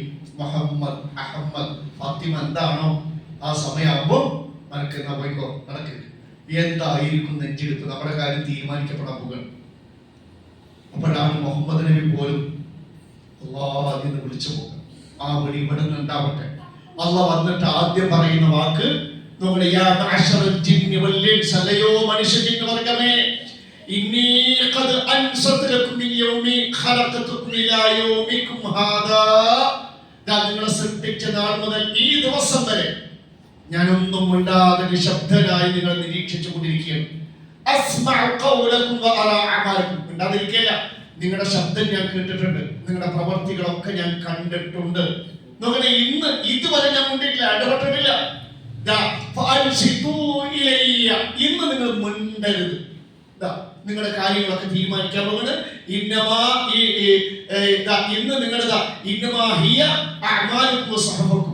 ഇത് നിങ്ങളുടെ കർമ്മങ്ങളുടെ ഏടുകളാണ്. അപ്പൊ നിങ്ങളുടെ മുമ്പിൽ വായിച്ചു കേൾപ്പിക്കുന്നത്. ഓരോരുത്തരുടെ കർമ്മവും അവരുടെ മുമ്പിൽ പ്രദർശിപ്പിക്കും. എന്നിട്ട് അള്ളാഹു പറയുന്നത് അവനവന്റെ കർമ്മരേഖയിൽ ആര് നല്ലത് കണ്ടോ ഫലിയഹ്മദില്ലാഹ്, അല്ലാഹുവിനെ സ്തുതിക്കട്ടെ. സ്വർഗം എന്നാണ് രേഖപ്പെടുത്തിയതെങ്കിൽ അൽഹംദുലില്ലാഹ്. വമൻ വജദ ഗൈറ ദാലിക്, സ്വർഗമല്ലാത്ത മറ്റെന്തെങ്കിലും ആണെങ്കിൽ അല്ലാഹു പറയുന്നത് നിങ്ങൾ എന്നെ കുറ്റപ്പെടുത്തണ്ട, നിങ്ങൾ തന്നെയാണ് കുറ്റക്കാരൻ. എന്തായിരിക്കും കുറച്ചവൻ ആ കർമ്മരേഖ കിട്ടുമ്പോൾ രേഖപ്പെടുത്തിയിട്ടുണ്ടാവും. ഹൈറാവട്ടെ. വിചാരണ തുടങ്ങി. എണ്ണമൊക്കെടുത്തു. നിങ്ങളുടെ വിചാരണയുടെ അടിസ്ഥാനം ഒന്ന്, ഭൂമി പോലെ ഇല്ല കേട്ടോ, ഭൂമിയിലെ കോടതിയല്ല, അത് അല്ലാഹുവിന്റെ കോടതിയാണ്. ഒന്ന് നിങ്ങളെ വിചാരണയുടെ അടിസ്ഥാനം, അതിന്റെ ബേസ് എന്തൊക്കെ അടിസ്ഥാനത്തിലാണ് വിചാരണ ഉണ്ടാകുക? മനുഷ്യരെ ചോദ്യം ചെയ്യാം. അൽ-അദ്ലുത്താം, സമ്പൂർണ്ണ നീതിയാണ്. ഒട്ടും അനീതി കാണിക്കില്ല. ഭൂമിയിലെ കോടതി പോലെയല്ല. നമ്മൾ കണ്ടില്ലേ, കൊടും കുറ്റവാളികളെ കുറ്റവിമുക്തരാക്കി വെറുതെ വിടുക. കൊടും കുറ്റവാളികളെ വീണ്ടും വീണ്ടും അധികാരത്തിൽ കൊണ്ടുവരാൻ വേണ്ടി ഇലക്ഷൻ കമ്മീഷനും സുപ്രീം കോടതിയൊക്കെ കൂട്ടുനിൽക്കുക. അതെല്ലാം കണ്ടോണ്ടിരിക്കുക. അനീതിയുടെ കൊടുമുടിയാണ് ഭൂമിയിൽ കണ്ടോണ്ടിരിക്കുക. എല്ലാവരും ഗസയിലാണെങ്കിലും എവിടെയാണെങ്കിലും. പക്ഷെ പരലോകം അങ്ങനെയല്ല. അതുകൊണ്ടല്ലേ മുഹമ്മദ് നബി എന്താ പറഞ്ഞത്? മോളെ ഫാത്തിമ, ഉപ്പാന് സ്വത്ത് വേണോ? നീ ഭൂമിയിൽ ചോദിച്ചോ. നാളെ പരലോകത്ത് വന്നിട്ട് എന്റെ ഒപ്പം നബിയാണെന്ന് തൊട്ട് എന്തെങ്കിലും പ്രയോജനം കിട്ടും വിചാരിക്കണ്ട. നിനക്ക് വേണ്ടത് നീ തന്നെ സമ്പാദിച്ചോ എന്നാണ് പറഞ്ഞത്, അല്ലേ? കാരണം എന്താ? അല്ലാഹു നീതിമാൻ. സമ്പൂർണ്ണ നീതിയുടെ അടിസ്ഥാനത്തിലെ വിചാരണ ഉണ്ടാകാം. ഒരു തരിമ്പ് നന്മ ചെയ്തിട്ടുണ്ടോ അതിന് ഗുണമുണ്ടാവും. അതുപോലെ ശിക്ഷയുണ്ടാവും. അതുകൊണ്ട് തെറ്റുകളൊക്കെ എന്ത് ചെയ്യുക? പൊറുക്കലിനെ തേടുക. 2, ലാ യുഖദു അഹദുൻ ബി ജരീറത്തി ഗൈരിഹി. ഒരാൾ മറ്റൊരാളുടെ കുറ്റം ഏറ്റെടുക്കേണ്ടി വരില്ല. അവനവൻ ചെയ്തതിന്റെ ശിക്ഷ മാത്രമേ ഉണ്ടാവുള്ളൂ. നോക്കണേ, 3, ഓരോ മനുഷ്യന്റെ കർമ്മങ്ങൾ എന്ത് ചെയ്യും? അവന്റെ മുമ്പിൽ പ്രദർശിപ്പിക്കുകയും കാണിച്ചു കൊടുക്കുകയും ചെയ്യും, ബോധ്യപ്പെടുത്തുന്ന. നോക്കണേ, അല്ലാഹു സുബ്ഹാനഹു വ തആല ആ ഒരു രംഗം സൂറത്തുൽ ആലി ഇംറാൻ 30-ാമത്തെ ആയത്തിൽ പറയുന്നു. يوم كل نفس ما عملت من خير محضرا وما عملت من سوء تود لو أن بينها وبينه أمدا بعيدا ويحذركم الله نفسه والله رؤوف بالعباد.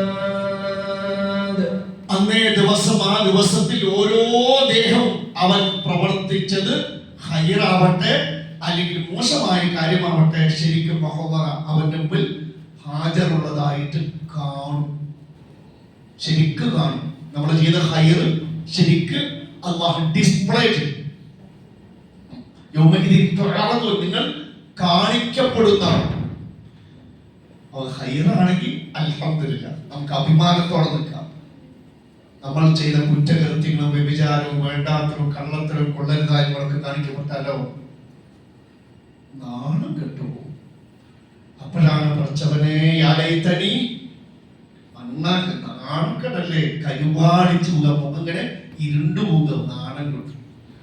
നമുക്ക് അന്ന് മനുഷ്യന്മാരുടെ അവന്റെയും അവന്റെ പാപത്തിന്റെയും ഇടയിൽ വിദൂരമായിരുന്നെങ്കിൽ, പാപം എന്നിൽ നിന്ന് അകന്നു പോയിരുന്നെങ്കിൽ ആഗ്രഹിക്കട്ടെ. ഇവിടുന്ന് അകന്ന് നിന്നാ പോലെയിരുന്നോ? പാപത്തിന് അകന്ന് നിന്നില്ല. അവിടെ പോയിട്ട് എന്റെ പാപങ്ങളൊക്കെ എന്നിൽ നിന്ന് അകന്നു പോയിരുന്നെങ്കിൽ ആഗ്രഹിച്ചിട്ട് രക്ഷയില്ല. അവന്റെ കുറ്റത്തിന്റെ ശിക്ഷ ഓരോരുത്തരും അനുഭവിക്കേണ്ടി വരും. അള്ളാഹുവിനെ കുറിച്ച് ജാഗരൂകരാകണമെന്ന് താക്കീത് നൽകുകയാണ്. അള്ളാഹു തന്റെ അടിമകളോട് ദയാലുള്ളവനാട്ടോ. നല്ലത് ചെയ്തോ അള്ളാഹു ദയ കാണിക്കും. നമ്മുടെ പരലോകത്ത് കുറ്റവാളി അവന്റെ പാപങ്ങളൊക്കെ അവന്റെ മുമ്പിൽ കാണിച്ചപ്പോ അവൻ ആഗ്രഹിച്ചൊരു കാര്യമാണിത്. അവന്റെയും അവന്റെ കുറ്റങ്ങളുടെ ഇടയിൽ വിദൂരമുണ്ടായിരുന്നെങ്കിൽ, ഈ പാപങ്ങളൊക്കെ അകന്നു പോയിരുന്നെങ്കിൽ ആഗ്രഹിക്കണം. അതുകൊണ്ട് അങ്ങനെ ഒരു കുറ്റവാളിയായിട്ട് അവിടെ നിൽക്കാതിരിക്കണമെങ്കിൽ പാപത്തിൽ നമ്മൾ ഇവിടെ തന്നെ അകലം പാലിക്കുക. ചെയ്ത പാപങ്ങളൊക്കെ അള്ളാഹുവിനോട് ഏറ്റു പറയാം. ഇനി മഹ്ശറിലെ മറ്റൊരു വിചാരണയുടെ അടിസ്ഥാനമാണ് മുഅ്മിനീങ്ങൾക്ക് പാപമോചനം കിട്ടുന്ന ആളുകൾക്ക് അവരുടെ നന്മകളൊക്കെ എന്ത് ചെയ്യും? ഇരട്ടിപ്പിച്ച് പ്രതിഫലം കൊടുക്കും. ഒരു നന്മ ചെയ്ത ഒരു പുണ്യമില്ല, പിന്നെ അതിനൊപ്പം 10 ഇരട്ടിയോ 700 ഇരട്ടിയോ ചിലപ്പോൾ എന്ത് ചെയ്യും? ലൈലത്തുൽ ഖദറാണെങ്കിൽ 1000 മാസത്തേക്കാൾ ഇരട്ടി പുണ്യമൊക്കെ ഇവിടെ വെച്ച് തീരുമാനിക്കും.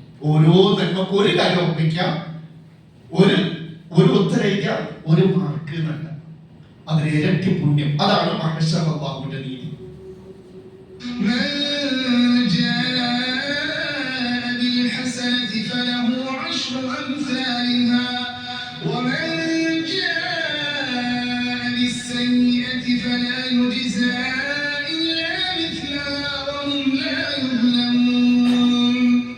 നന്മയും കൊണ്ട് പരലോകത്ത് വരുന്നു, ഫലഹു അശ്റു അംസാലിഹ. ആ ഒരു നന്മയെ അല്ലാഹു 10 ഇരട്ടി പ്രതിഫലം കൊടുക്കും.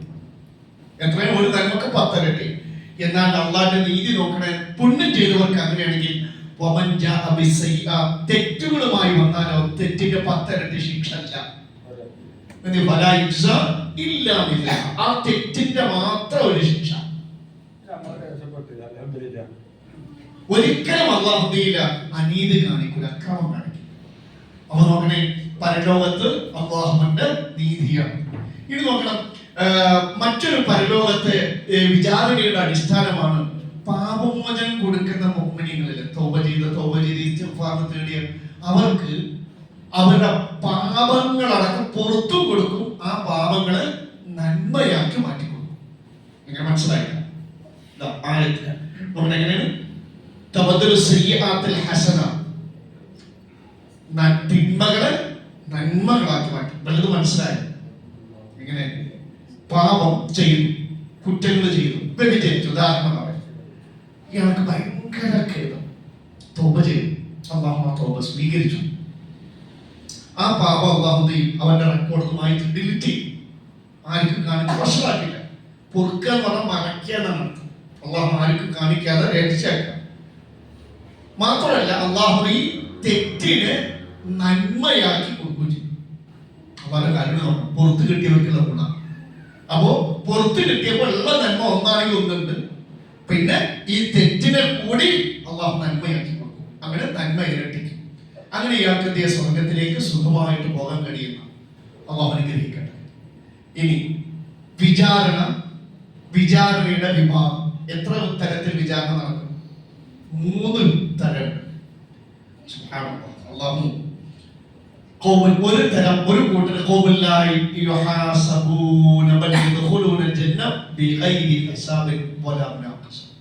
ഒന്നാമത്തെ വിഭാഗം വിചാരണയും ചോദ്യം പറച്ചിലും ഇല്ലാതെ സ്വർഗത്തിൽ പോണ ആൾക്കാർ.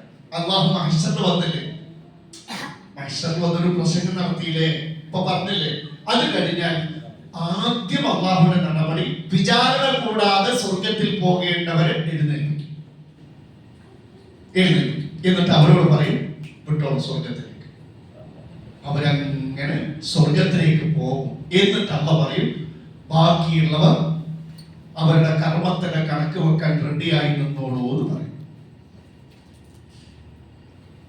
അപ്പോഴാണ് നമ്മുടെ മനസ്സിലേക്ക് എന്തുണ്ടാവുക? ഞാൻ ഒരു മോശക്കാരനായി കണ്ട ആളാണ് വിചാരണ കൂടാണ്ട് സ്വർഗത്തിലേക്ക്. നമ്മൾ ചില ആൾക്കാരൊക്കെ മോശക്കാരെന്ന് വിചാരിക്കും. അറിയില്ല, മരിക്കുന്ന സമയത്ത് അയാളുടെ തോക്ക് ഇങ്ങനെയായിരുന്നു. അള്ളാഹു മഹാകാരുണ്യമാണ്. നമ്മൾ പറഞ്ഞ പോലെയല്ല. ഒന്ന് മനസ്സുകൊണ്ട് അടുത്ത് അള്ളാഹു സ്നേഹത്തോടെ അടച്ചു പിടിക്കേണ്ട കൂട്ടരെ അള്ളാഹിനോട് അടുത്താൽ മതി. അത്രക്ക് കാരുണ്യമാണ്, ഭയങ്കര സ്നേഹമാണ്. പിന്നെ അള്ളാഹുവിനെ ആവശ്യിക്കാം. അത്രയും കുറ്റവാളി, അള്ളാഹു ഒരിക്കലും അടുക്കാത്തവരെ നമ്മൾ ശിക്ഷിക്കുക. അള്ളാഹു കാത്തിരിക്കട്ടെ. വിചാരണയുടെ രണ്ടാമത്തെ വിഭാഗം മുഅ്മിനീങ്ങളുടെ ഒരു ജനതയാണ്. അവർ എളുപ്പമുള്ള ചോദ്യം ചെയ്യും. എന്താണ് എളുപ്പമുള്ള ചോദ്യം ചെയ്യും? വലതുപക്ഷക്കാർ, വലത് കിതാബില്ല, അത് ഇവരാണ്. 3 ഒരിക്കലും ഇങ്ങോട്ട് ഇറങ്ങരുതേ. 3 കർശന വിചാരണ. അള്ളാഹു ഇടത് കൈ കിതാബ് കൊടുക്കുന്ന വിഭാഗം കർശന വിചാരണ. എന്താ മനസ്സിലായോ? ചോദ്യം ഈ എളുപ്പമുള്ള വിചാരണയും ഈ കർശന വിചാരണ എന്താ മനസ്സിലായോ? എളുപ്പമുള്ള വിചാരണ എന്ന് പറഞ്ഞാൽ അള്ളാഹു ഒന്നും ചോദിക്കില്ല. ഞാൻ അള്ളാഹിന്റെ മുമ്പിൽ പോയത് എളുപ്പമുള്ള വിചാരണ ഒരാളാണെന്ന് വിചാരിക്കാം. നമ്മുടെ റെക്കോർഡൊക്കെ വെച്ചിട്ട് തെളിവുകളൊക്കെ വെച്ചിട്ട് എന്ത് ചെയ്യും? അതൊന്നും ചോദിക്കില്ല. നമ്മുടെ കർമ്മങ്ങളൊക്കെ ഇങ്ങനെ ഓടിച്ചു പോകും. അവസാനം പ്രസന്നവതനായ അള്ളാഹു വിളിച്ചിട്ട് വലത് കയ്യിൽ കിതാബ് ചോദിച്ചിട്ട് പോയിക്കോ. ഒന്നും അള്ളാഹു ചോദിക്കില്ല. മറിച്ച് കർശന വിചാരണ എന്താ അറിയാം? അള്ളാഹു എന്തേ മനുഷ്യ നീ ഇങ്ങനെ ചെയ്തത് ചെയ്യാൻ അള്ളാഹു ഒരു ചോദ്യം ചോദിച്ചാൽ പെട്ടു, അവൻ നശിച്ചു എന്നാണ്. അവന് രക്ഷപ്പെടാൻ കഴിയില്ല. അള്ളാഹു കാത്തിരക്ഷിക്കട്ടെ. 3 തരം വിചാരണ. ഇതിൽ ഉൾപ്പെടണം ചോദിച്ചാൽ ഇപ്പോഴും അവസരമുണ്ട്. ഖിയാമുല്ലയിലൊക്കെ കൃത്യമായി നമസ്കരിക്കുന്ന, ഈമാനോടെ തഖ്വയോടെ ദീർഘനേരം നമസ്കരിക്കുന്നതിൽ പെടാം ഉള്ള ചാൻസ് പറഞ്ഞ സുഹൃത്തുൽ വാഖിയയിൽ എന്താ പറഞ്ഞത്? സാബിഖൂന സാബിഖൂൻ 1, പിന്നെ അസ്ഹാബുൽ യമീൻ വ അസ്ഹാബുശ് ശിമാൽ 3 വിഭാഗങ്ങളുണ്ട്. ഈ സാബിഖൂന സാബിഖൂൻ പറഞ്ഞപ്പോൾ ആദ്യത്തെ ആൾക്കാരും കുറെ ആൾക്കാരും ശേഷക്കാരിൽ നിന്ന് കുറച്ചാണെന്ന് പറഞ്ഞു. ആ കുറച്ചിൽ നമുക്ക് ചാൻസ് ഉണ്ട്, പണിയെടുക്കും. ഇനി അതില്ലെങ്കിലും ഏതിൽ പറയണം? എളുപ്പമുള്ള വിചാരം. മുഹമ്മദ് നബി എപ്പോഴും പ്രാർത്ഥിച്ചു. അള്ളാഹു നബി പോലെ ഇങ്ങനെ പ്രാർത്ഥിക്കണമെങ്കിൽ നിങ്ങൾ ആലോചിച്ചു. നബിക്കും വിചാരണ ഉണ്ടാവും, ചോദ്യം ചെയ്യും. എളുപ്പമാണ് പ്രാർത്ഥന. എപ്പോഴെങ്കിലും പ്രാർത്ഥിക്കും. അള്ളാഹുവേ ഹാസിബിനി, എനിക്ക് എന്നെ ഹിസാബ് ചെയ്യണേ, എന്നെ കണക്ക് നോക്കണേ. ഹിസാബ് എനിക്ക് എളുപ്പമുള്ള വിചാരണ, എളുപ്പത്തിൽ എന്റെ കണക്ക് നോക്കണേ എന്ന് നബി പ്രാർത്ഥിക്കാറുണ്ട്. നബി പോലും പ്രാർത്ഥിക്കണമെങ്കിൽ ആ വിചാരണ എത്ര പ്രയാസമാവും. നമ്മുടെയൊക്കെ റെക്കോർഡ് എടുത്താൽ ചോദിക്കാൻ ഒരുപാടില്ലേ? അരുതെന്ന് പറഞ്ഞ് എന്തൊക്കെ ചെയ്തിക്കണോ? ഉറപ്പാണ് ചോദ്യം ഉണ്ടാവും. പിന്നെ അത്ര മാത്രം ഇസ്തിഗ്ഫാറിന് കാരണം. ചെയ്ത തെറ്റിനേക്കാളും 10,000 കോടിക്കണക്കിന് ഇരട്ടി ആത്മാർത്ഥമായി നിങ്ങൾ തൗബ ചെയ്തിട്ടുണ്ടോ? അള്ളാഹ്ക്ക് തൃപ്തിയാവും. അല്ലേ കുടുംബം. അള്ളാഹു കാത്ത് രക്ഷിക്കട്ടെ. നോക്കണേ, അള്ളാഹു സുബ്ഹാനഹു വ തആല ഒന്നിലേക്ക് വിചാരണ കൂടാതെ സ്വർഗത്തിൽ പോകുന്നവർ, അല്ലെങ്കിൽ എളുപ്പത്തിൽ വിചാരണ നേരിടുന്ന വലതുപക്ഷക്കാർ, അവരിൽ ഉൾപ്പെടണമെങ്കിൽ തിന്മകളൊക്കെ മാഞ്ഞു പോകണം. അള്ളാഹുവിനോട് പൊറുക്കലെത്തുക. ഇനിയുള്ള ജീവിതം നന്മയിലൂടെ മുന്നോട്ട് കൊണ്ടുപോകുക. മഹ്ശറിൽ നോക്കണേ, മഹ്ശറിൽ 3 കടമ്പ, ഭയാനകമായ 3 കടമ്പ. നബി സല്ലല്ലാഹു അലൈഹി വസല്ലം പറയുന്നുണ്ട്, വേഗത്തിൽ അത് പറഞ്ഞു പോകാം. ഐഷ റളിയല്ലാഹു അൻഹ ഒരു ദിവസം ഭയങ്കര കരച്ചിൽ. എന്താ പൊന്നു ഐഷ നീ കരയണ്? എന്റെ കണ്ണ് നിറഞ്ഞ ഭർത്താവിന്റെ കൽപ്പനോ. എന്തിനാ കരയുന്നത്? ഞാൻ നിനക്ക് ഓർത്തിട്ട് കരയണ നബിയെ. അല്ല നബിയെ, ഞങ്ങളെയൊക്കെ നിങ്ങൾ ഓർക്കോ? ഒന്ന് ദുനിയാവിൽ ഐഷാറിന്റെ കണ്ണ് നിറഞ്ഞപ്പോ ചോദിച്ചു നബി, നബിയെ നിങ്ങളുടെ കുടുംബത്തെ ഓർക്കോ? അപ്പൊ നബി പറഞ്ഞു, ഐഷ 3 സമയമുണ്ട് മഹ്ശർ, 3 കടമ്പ, 3 ഘട്ടം. ആ സമയത്ത് മുഹമ്മദ് എന്നല്ല ഒരു മനുഷ്യനും മറ്റൊരു മനുഷ്യനെ കൊണ്ട് ഒന്ന് വെറുതെ ഓർക്കുക പോലും ചെയ്യില്ല. ഒന്ന് മീസാന്റെ സമയത്താണ്.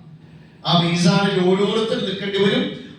ഈ മീസാനിൽ അത് കനം കൂടുവോ കുറയോ, തെളിയും. സ്വർഗത്തിലാണെങ്കിൽ സ്വർഗത്തിൽ എവിടെ, നരകത്തിലാണെങ്കിൽ ഏത് തട്ടിൽ എത്ര തരം എത്ര ടൈപ്പ് ശിക്ഷ അറിയില്ല. ടെൻഷൻ അടിച്ചിങ്ങനെ നിൽക്കും. 3, 2 അവനവന്റെ കർമ്മരേഖ പറന്നു വരും. അത് എവിടെ വീഴുന്നറിയില്ല. ഒന്നെനിക്ക് വലത് കൈ, അല്ലെങ്കിൽ ഇടത് കൈ, അല്ലെങ്കിൽ ഇടത് കൈയിൽ തന്നെ പിറകിലൂടെ ലഭിക്കും. അതറിയാത്ത ടെൻഷൻ. വലത് കൈ വീഴണം എന്നാഗ്രഹിച്ചാലും നന്മ ഉണ്ടെങ്കിലേ വീഴും, ഇല്ലെങ്കിൽ വീഴില്ല. 3ാമത്തെ കടമ്പയാണ് നരകത്തിന് നേരെ മുകളിലായുള്ള സിറാത്ത് എന്ന വഴി. ശരിക്കും നരകത്തിന് മുകളില. സ്വർഗക്കാർക്കും നരകക്കാർക്കും ഒരൊറ്റ വഴി. അത് കടന്നാൽ സ്വർഗം, ഇല്ലേ നരകം. നോക്കണേ, ആ സിറാത്ത് ഇരുട്ട് മൂടിക്കിടക്കണം. 3 അപകടം ഉണ്ട് നരകത്തിന് മുകളില. 1, കാല് വെക്കാൻ പറ്റിയ ഒരൊറ്റ സ്പോട്ട്, ഒറ്റ സ്ഥലം ഉണ്ടാവും. മറ്റൊന്ന്, അത് ഇടയിലിടയിലൊക്കെ ആയിരിക്കും. അങ്ങോട്ടും എന്താ പറയുക, തല തിരിച്ചൊക്കെ ആയിരിക്കും. ചില ഭാഗത്ത് വഴുക്കണ സ്ഥലമായിരിക്കും. വെച്ചാൽ സ്കിഡായിട്ട് നരകത്തിൽ വീഴും. 2ാമത്തെ ഒരു സ്പോട്ട് എന്ന് പറയുന്നത് കാല് വെച്ചാൽ മുറിഞ്ഞിട്ട് അങ്ങനെ വടിക്കേണ്ടത് വേദനിച്ച് വീഴും. ഇങ്ങനെ 3 കാര്യങ്ങൾ. പിന്നെ നരകത്തിന് അടിയുന്ന ഈ വടിയിലേക്ക് ഒരു തോട്ടി, ഇരുമ്പിന്റെ തോട്ടി പ്രോഗ്രാംഡ് ആണ്. ഇതാരാണ്? ഈ മനുഷ്യൻ സ്വർഗക്കാരനോ നരകക്കാരനോ പിന്നെ അമലൊക്കെ പ്രോഗ്രാം ചെയ്തു വെച്ചിട്ടുണ്ട്. അപ്പൊ ഇതിങ്ങനെ പല ആൾക്കാരും ഈ പരുന്ന് കോഴിക്കുട്ടികളെ റാഞ്ചിനെ പോലെ ഈ ഇരുമ്പത്തെയും സിറാത്തിലൂടെ നടക്കുന്ന ചില ആൾക്കാരെ കൊത്തിയെടുത്തിട്ട് എറിയണ്ടാവും നരകത്തിലേക്ക്. ഇതാരുടെ നേരത്തെ മുട്ടിയോ പിന്നെ പറയാം. അത് തന്നെയാണോ? പക്ഷെ ഈ അപകടം ഒന്നും കാണില്ല, ഇരുട്ടായിരിക്കും. വെളിച്ചുണ്ടെങ്കിൽ എന്ത് ചെയ്യും? കണ്ടാൽ ആരെയും വഴുക്കുന്ന സ്ഥലത്ത് വെക്കോ? നിങ്ങൾ പോണ വഴിയിൽ സിറാത്തിൽ പോകുമ്പോൾ വെളിച്ചം കിട്ടി, അപ്പൊ നിങ്ങൾ വഴുക്കുന്ന സ്ഥലങ്ങളിൽ വെക്കോ? വെക്കില്ല. അപ്പോ സിറാത്ത് കടക്കണമെങ്കിൽ എന്ത് വേണം? വെളിച്ചം വേണം. അള്ളാഹു വെളിച്ചം കൊടുക്കും. എങ്ങനെ കൊടുക്കുക? നോക്കണേ, സിറാത്തിന്റെ മുന്നിൽ വെച്ചിട്ട് എന്ത് ചെയ്യും? ഓരോരുത്തർക്കും ഓരോരുത്തരുടെ കർമ്മത്തിനനുസരിച്ചാണ് അത്ര വെളിച്ചം കൊടുക്കും. ചിലരുടെ മുമ്പിൽ മല പോലെ വെളിച്ചുണ്ടാവും. സിറാത്തിന്റെ ഇങ്ങേ അറ്റം മുതൽ അങ്ങേ അറ്റം വരെ കറക്റ്റ് കാണാം. എവിടെ കാല് വെക്കണ്ടൊക്കെ അറിയാം. തോട്ടി, ആ ഇരുമ്പിന്റെ തോട്ടി വന്ന് പോണതറിയാം. അതിൽ ടച്ച് ചെയ്യാതെ എന്ത് ചെയ്യും? ഇടിമിന്നലിന്റെ വേഗത്തിൽ ഒക്കെ പറന്നു പോകും. അങ്ങനെ കർമ്മം കുറഞ്ഞു വരുമ്പോ പ്രകാശം കുറഞ്ഞു വരും. അവസാനം കാലിന്റെ പെരുവിരലിൽ ഒരു ചെറിയ വെളിച്ചം, പണ്ടത്തെ മിന്നാമിന്റെ മൊബൈൽ ടോർച്ചിലൊക്കെ പണ്ടത്തെ നടത്തി പിടിക്കുന്ന ടോർച്ചില് അതുപോലെ അത് ഒരിക്കൽ കത്തും. അപ്പൊ ആലോചിച്ചിട്ടുണ്ടാവും എവിടെ വെച്ചു എന്ന് കണ്ടില്ല. അപ്പൊ കിട്ടിട്ടുണ്ടാവും. പിന്നെ സ്റ്റെപ്പ് വെക്കണമെങ്കിൽ കത്തുന്നറിയില്ല. വെച്ചത് വരക്കണേ പോയി. ചിലർക്ക് വെളിച്ചമേ ഉണ്ടാവില്ല. ഒരു നിദാനത്തിൽ പോകും. ഈ കണ്ട അപകടത്തിലൊക്കെ വീണ് നരകത്തിൽ വീഴും. അതുകൊണ്ട് വെളിച്ചം കിട്ടണോ? അമല് വേണം. അല്ലാഹു കാത്തിരിക്കട്ടെ. ആ സിറാത്തിൽ പല വേഗത്തിൽ സഞ്ചരിക്കുന്നവർ, നിങ്ങൾ ഇതൊക്കെ മനസ്സിലാക്കുമ്പോൾ നാഷണൽ ഹൈവേയിൽ അല്ലേ? എത്രയാണ് നാഷണൽ ഹൈവേയുടെ ഹൈ സ്പീഡ്? 100 അല്ലേ? അപ്പൊ ചില ആൾക്കാർ 100-ൽ പറച്ചു പോകണം, ചില ആൾക്കാർക്ക് അത്ര തിരക്കൊന്നുമില്ല, ഇങ്ങനെ ലോ ട്രാക്കിൽ കൂടെ ഇങ്ങനെ പതുക്കെ പോകണ, പല വേഗത്തിൽ പല സ്പീഡിൽ വണ്ടി ഉണ്ടാവും. അതുകൊണ്ട് വെച്ച് പോവുക. സിറാത്തിലും പല വേഗത്തിൽ പോകണുണ്ട്, ഒക്കെ കർമ്മത്തിൽ വെളിച്ചം കിട്ടുന്നതനുസരിച്ച് നോക്കണേ. ഒന്ന് സിറാത്തിൽ ആദ്യ സംഘം ഇടിമിന്നലിന്റെ വേഗത്തിൽ പറന്നു പോയില്ല. കാരണം അവർക്ക് എന്ത് ചെയ്യാം, ഒരുപാട് വെളിച്ചം കിട്ടിയിരുന്നു. എല്ലാ അപകടവും ഒരൊറ്റ നോട്ടത്തിൽ ഫൈൻഡ് ചെയ്തെടുത്ത് മനസ്സിലാക്കി കാല് വെക്കേണ്ട സ്പോട്ടൊക്കെ കണക്കാക്കി ഇടിമിന്നലിന്റെ വേഗത്തിൽ പോകും. പിന്നെ വരുന്നതും കാറ്റിന്റെ വേഗത്തിൽ പോകണവരുണ്ട്. ഇപ്പൊ കാറ്ററില്ലേ, ഇപ്പൊ നമുക്ക് കൊടുങ്കാറ്റൊക്കെ അടിക്കുമ്പോൾ മണിക്കൂറിൽ 250 കിലോമീറ്ററുള്ള വേഗത്തിലൊക്കെ അടിക്കും. മറ്റു ഗ്രഹങ്ങളൊക്കെ 2000 കിലോമീറ്റർ കൊടുങ്കാറ്റ് അടിക്കുന്നുണ്ട് കാറ്റിന്റെ വേഗത്തിൽ. പിന്നീട് പക്ഷി പറന്നു പോണ വേഗത്തിൽ. പിന്നെ വർഷത്തിൽ റിജാൽ, ചിലരിങ്ങനെ മനുഷ്യന്മാര് നടക്കുന്ന സ്പീഡിൽ, ചിലരോ അങ്ങനെ പോകും. കർമ്മത്തിനനുസരിച്ചാണ് അതിൽ ഓട്ടം ഉണ്ടാവും. അപ്പൊ ഇതിൽ സിറാത്തിൽ എത്ര സ്പീഡിൽ പോകണം നിങ്ങളുടെ കർമ്മമാണ് തീരുമാനിക്കുക, അല്ലെങ്കിൽ കർമ്മത്തിന്റെ അടിസ്ഥാനത്തിൽ അമ്മ തീരുമാനിക്കുക. ഇടിമിന്നൽ വേഗത്തിൽ പോകാനുള്ള കർമ്മമുണ്ടോ, അൽഹംദുലില്ലാഹ് സ്വർഗത്തിൽ പോണ ആദ്യ സംഘത്തിൽ നമുക്ക് ഉൾപ്പെടാം. അള്ളാഹു അനുഗ്രഹിക്കുമാറാവട്ടെ. നോക്കണേ, നബിയാണ് ആദ്യം ഈ സിറാത്തിൽ കാലുവെക്കെ. ഫസ്റ്റ് മനുഷ്യൻ നോക്കണേ, സിറാത്തിൽ ആദം നബി മുതൽ എല്ലാ മനുഷ്യ ജിന്ന് വർഗത്തില് ആദ്യം ഈ സിറാത്തിൽ കാല് വെക്കാൻ വേണ്ടി റെഡിയായി നിൽക്കാൻ നിങ്ങളുടെ നബിയാണ്. ആ നബി ആ സിറാത്തിൽ കാല് വെക്കുമ്പോൾ നബിന്റെ മനസ്സ് റബ്ബി സല്ലിം സല്ലിം, അല്ലാഹുവേ മുഹമ്മദായ എന്നെ കാക്കണേ, അത് വെക്കാമോ. പിന്നെ അപ്പുറം എത്തിയാൽ കളിച്ചിലായി, നബിക്ക് പോലും അപ്പുറം കടക്കുമെന്ന് അറിയില്ല. ആ പേടിയിലാണ് ഇത് കാല് വെക്കുന്നത്. പിന്നെ നമ്മുടെയൊക്കെ അവസ്ഥ എന്താ? ഒരു കാര്യം നമുക്ക് വാക്കുന്നുണ്ട്, അത് മാത്രം ഉറപ്പുന്നുണ്ട്. ഓരോ മനുഷ്യനും സിറാത്ത് കടക്കുക, സിറാത്തിലൂടെ സഞ്ചരിക്കുക അവന്റെ ഭൂമിയിലെ കർമ്മത്തിന്റെ അടിസ്ഥാനത്തിലാണ്. അത് നന്നോ സിറാത്ത് നന്നാവും, അത് കൂടുതലുണ്ടോ നല്ല വേഗത്തിൽ പോകാം, സ്വർഗത്തിൽ വേഗത്തിൽ അണയാം. ഇല്ലേ പ്രയാസമാണ്. അല്ലാഹു സുബ്ഹാനഹു വ തആല ഇന്നൊരു രാത്രിയിലേക്ക് ആയുസ് നീട്ടിയെത്തുന്ന വലിയൊരു അനുഗ്രഹമാണ്. ചിലപ്പോൾ ഈ ഒരു രാത്രി ആയിരിക്കാം നാളെ ഫജ്റിന് മുമ്പ് മരിക്കുകയാണെങ്കിൽ ഇന്നൊരു രാത്രി നിങ്ങൾ ആത്മാർത്ഥമായി കരഞ്ഞ് അള്ളാഹിനോട് തേടിയത് കൊണ്ടായിരിക്കാം നിങ്ങൾക്ക് അള്ളാഹു ചെയ്യുന്നത് സ്വർഗത്തിലെ ആദ്യ സംഘത്തിൽ ഉൾപ്പെടാനുള്ള ഒരു അവസരം കിട്ടുന്നത്. അതുകൊണ്ട് ഈ കിട്ടുന്ന ആയുസ് നമ്മൾ നശിപ്പിക്കരുത്. ഒരു കവി പാടിയതുപോലെ നമ്മുടെ ആയുസ് നിന്റെ ദുനിയാവിലെ ഈ സമയങ്ങൾ കൊണ്ട് നീ പരലോകത്തിലേക്ക് ഭക്ഷണം നീ ശേഖരിക്കും. രാത്രി ഇരുട്ട് വീണാൽ ഫജ്റിന് നീ ഉണ്ടാവുമെന്ന് നിനക്കറിയില്ല, ആർക്കും അറിയില്ല. മരിച്ചേക്കാം. കിട്ടുന്ന ഓരോ രാവും പകലും പരലോകത്തിലേക്കുള്ള ഭക്ഷണം നീ ശേഖരിച്ചോ. എത്തേണ്ടത് ജന്നാത്തുൽ ഫിർദൗസ, ഇടയിൽ വെച്ച് മുറിഞ്ഞ് താഴെ നരകത്തിലേക്ക് വീഴരുത് കേട്ടോ. എപ്പോഴും മുന്നിൽ മരണം കാണും. അതോടുകൂടി നമ്മുടെ പ്രവർത്തിക്കാനുള്ള സമയം തീരണം.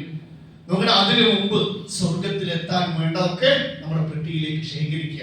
പോകുന്ന വഴിക്ക് ആ പെട്ടി ഇടക്കിടക്കൊന്ന് ചെക്ക് ചെയ്യാം. നോക്കണേ, പരലോകത്ത് നമ്മളെ കരയിപ്പിക്കുന്ന തെറ്റും കുറ്റങ്ങൾ ഉണ്ടെങ്കിൽ ഈ പെട്ടിയിൽ ഈ തെറ്റും കുറ്റമൊക്കെ ഏറ്റി നടക്കണോ? വേണോ?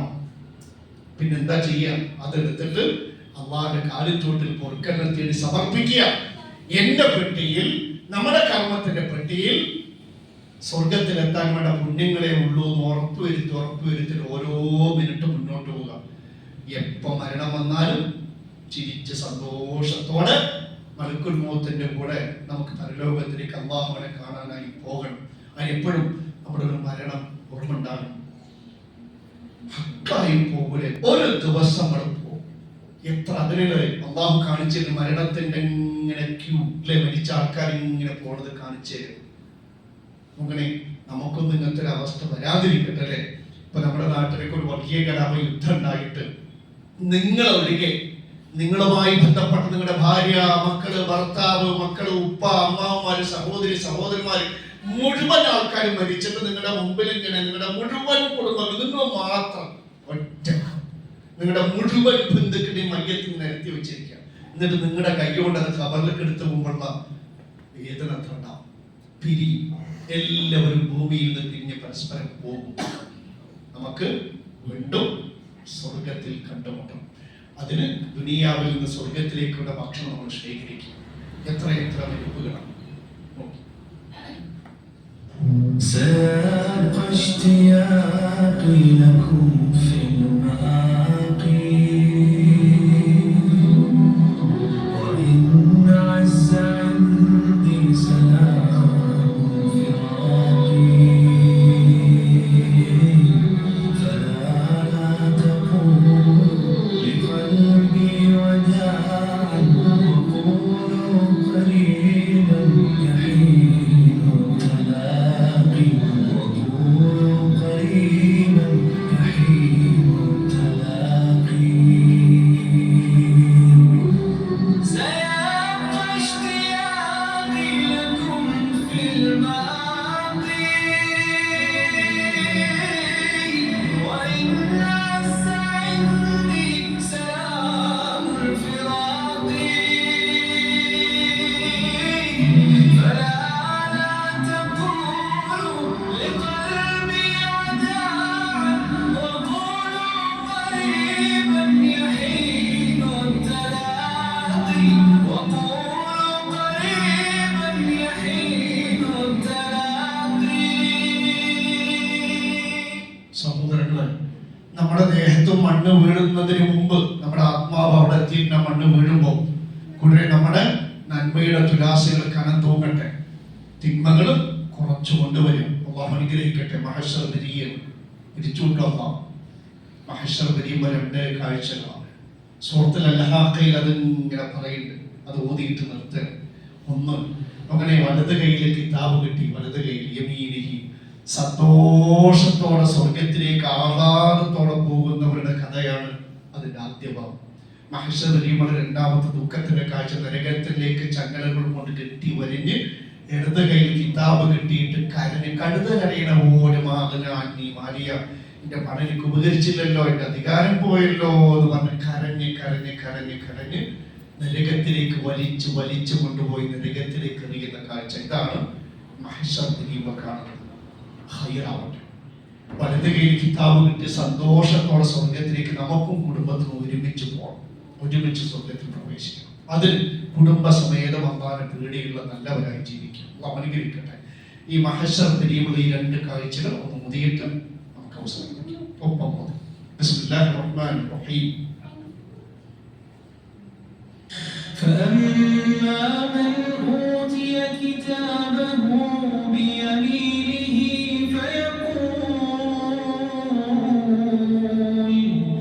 فيقول هاؤم اقرءوا كتابيه إني ظننت أني ملاق حسابيه فهو في عيشة راضية في جنة عالية قطوفها دانية كلوا واشربوا هنيئا بما أسلفتم في الأيام الخالية وأما من أوتي كتابه بشماله فيقول يا ليتني لم أوت كتابيه ولم أدر ما حسابيه يا ليتها كانت القاضية ما أغنى عني ماليه هلك عني سلطانيه ما أغنى عني ماليه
ദുനിയാവ് ഒഴിവാക്കി പരലോകത്തിന് സ്വർഗം നേടി.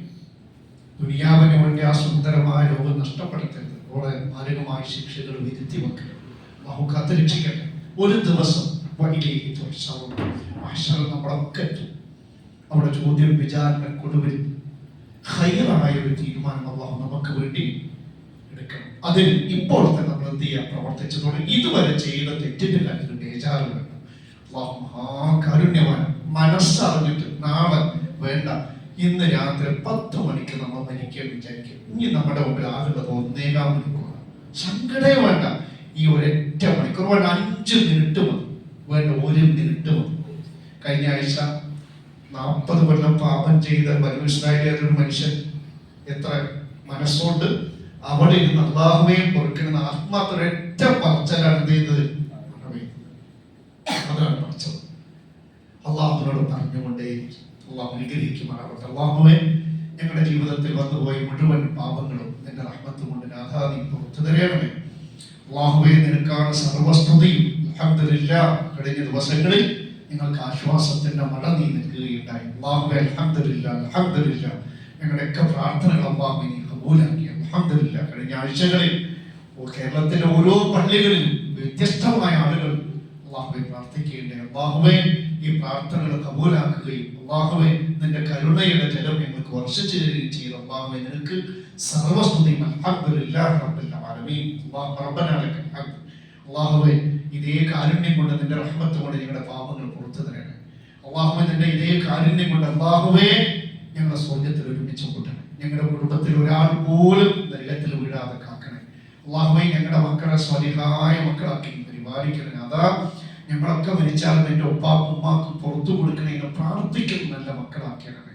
അല്ലാഹുവേ, ഈ സദസ്സിൽ ഹാജരായ എല്ലാവർക്കും ധാരാളം ധാരാളം ഹൈറും ബർക്കത്തും നൽകണമേ. കാരുണ്യവാനായ നാഥ, ഈ പ്രപഞ്ചത്തിന്റെ അതിനപ്പുറമുള്ള എല്ലാത്തിന്റെയും പൂർണ്ണ ഉടമസ്ഥനും അധികാരിയും നീയാണ്. അല്ലാഹുവേ, തെരഞ്ഞെടുപ്പിന്റെ റിസൾട്ട് വരുമ്പോ അല്ലാഹുവേ, അക്രമികളായ അധികാരികളെ ഞങ്ങളുടെ മുകളിൽ നീ നീക്കി തരണമെന്ന്. അതാണ് അല്ലാഹുവേ, ഈ ഇന്ത്യയിലെ ഓരോ മനുഷ്യർക്കും അവരുടെ മതവിശ്വാസവും ആചാരവും അനുസരിച്ച് ജീവിക്കാനുള്ള സ്വാതന്ത്ര്യം നൽകുന്ന, അതിന്റെ അവകാശങ്ങൾ വകവെച്ചു കൊടുക്കുന്ന നീതിമാന്മാരായ കരുണയുള്ള നല്ല അധികാരികളെ നിങ്ങളുടെ മുകളിൽ നീ കൊണ്ടുവരണമേ. اللهم يا حي يا قيوم اللهم يا ذا الجلال والإكرام اللهم يا مالك الملك اللهم يا أرحم الراحمين اللهم لا تسلط علينا من لا يرحمنا اللهم لا تسلط علينا من لا يرحمنا اللهم لا تسلط علينا من لا يرحمنا وصلى الله على نبينا محمد. നമ്മൾ ഈ ആയത്ത് അവസാനിപ്പിക്കുകയാണ്. ഇൻഷാ അല്ലാഹ് അടുത്ത ആഴ്ച 25, 26 ആയത്തുകൾ തുടങ്ങും. ആരും ഒഴിവാക്കരുത്. ഖിയാമത്ത് നാളിന്റെ അടയാളങ്ങളാണ് അതിലൂടെ നമ്മൾ തുടങ്ങാൻ പോകുന്നത്. ഖിയാമത്താണ് മുഴുവൻ അടയാളങ്ങൾ നമ്മൾ പറയും. ചെറുത് മുതൽ തുടങ്ങി യജൂജ് മഅജൂജ് വന്ന് അതിന് മുമ്പാണ് ദജ്ജാൽ ഈസാനെ വധിക്കുന്നത്. അനുസരിച്ച് യജൂജ് മഅജൂജ് ലോകം അവസാനിക്കുന്ന സമയത്ത് സൂര്യൻ എതിർദിശയിൽ ഉദിക്കുന്നത് വരെയുള്ള മുഴുവൻ അടയാളങ്ങൾ പറയും. ഇതൊരു സുവർണ്ണ അവസരമാണ്. മുഴുവൻ ഓരോ ഘട്ടം ഘട്ടമായി കേൾക്കാൻ. അതുകൊണ്ട് ആരും ഒഴിവാക്കരുത്, പരസ്യം കൊടുക്കുക. ഖിയാമത്ത് നാളിന്റെ അടയാളങ്ങൾ 25, 26 ആയത്തിന്റെ അടിസ്ഥാനത്തിൽ നമ്മൾ ചർച്ച ചെയ്യുമെന്ന് തന്നെ പരസ്യം കൊടുക്കുക. ചിലപ്പോൾ അത് കേൾക്കാൻ ഒരുപാട് പേർക്ക് താല്പര്യം ഉണ്ടാവും. അനുഗ്രഹിക്കട്ടെ. നമ്മൾ പഠിച്ച് അവസാനിപ്പിക്കുന്ന ഈ ആയത്ത് ഓതിയിട്ട് നടത്താം. ഒപ്പം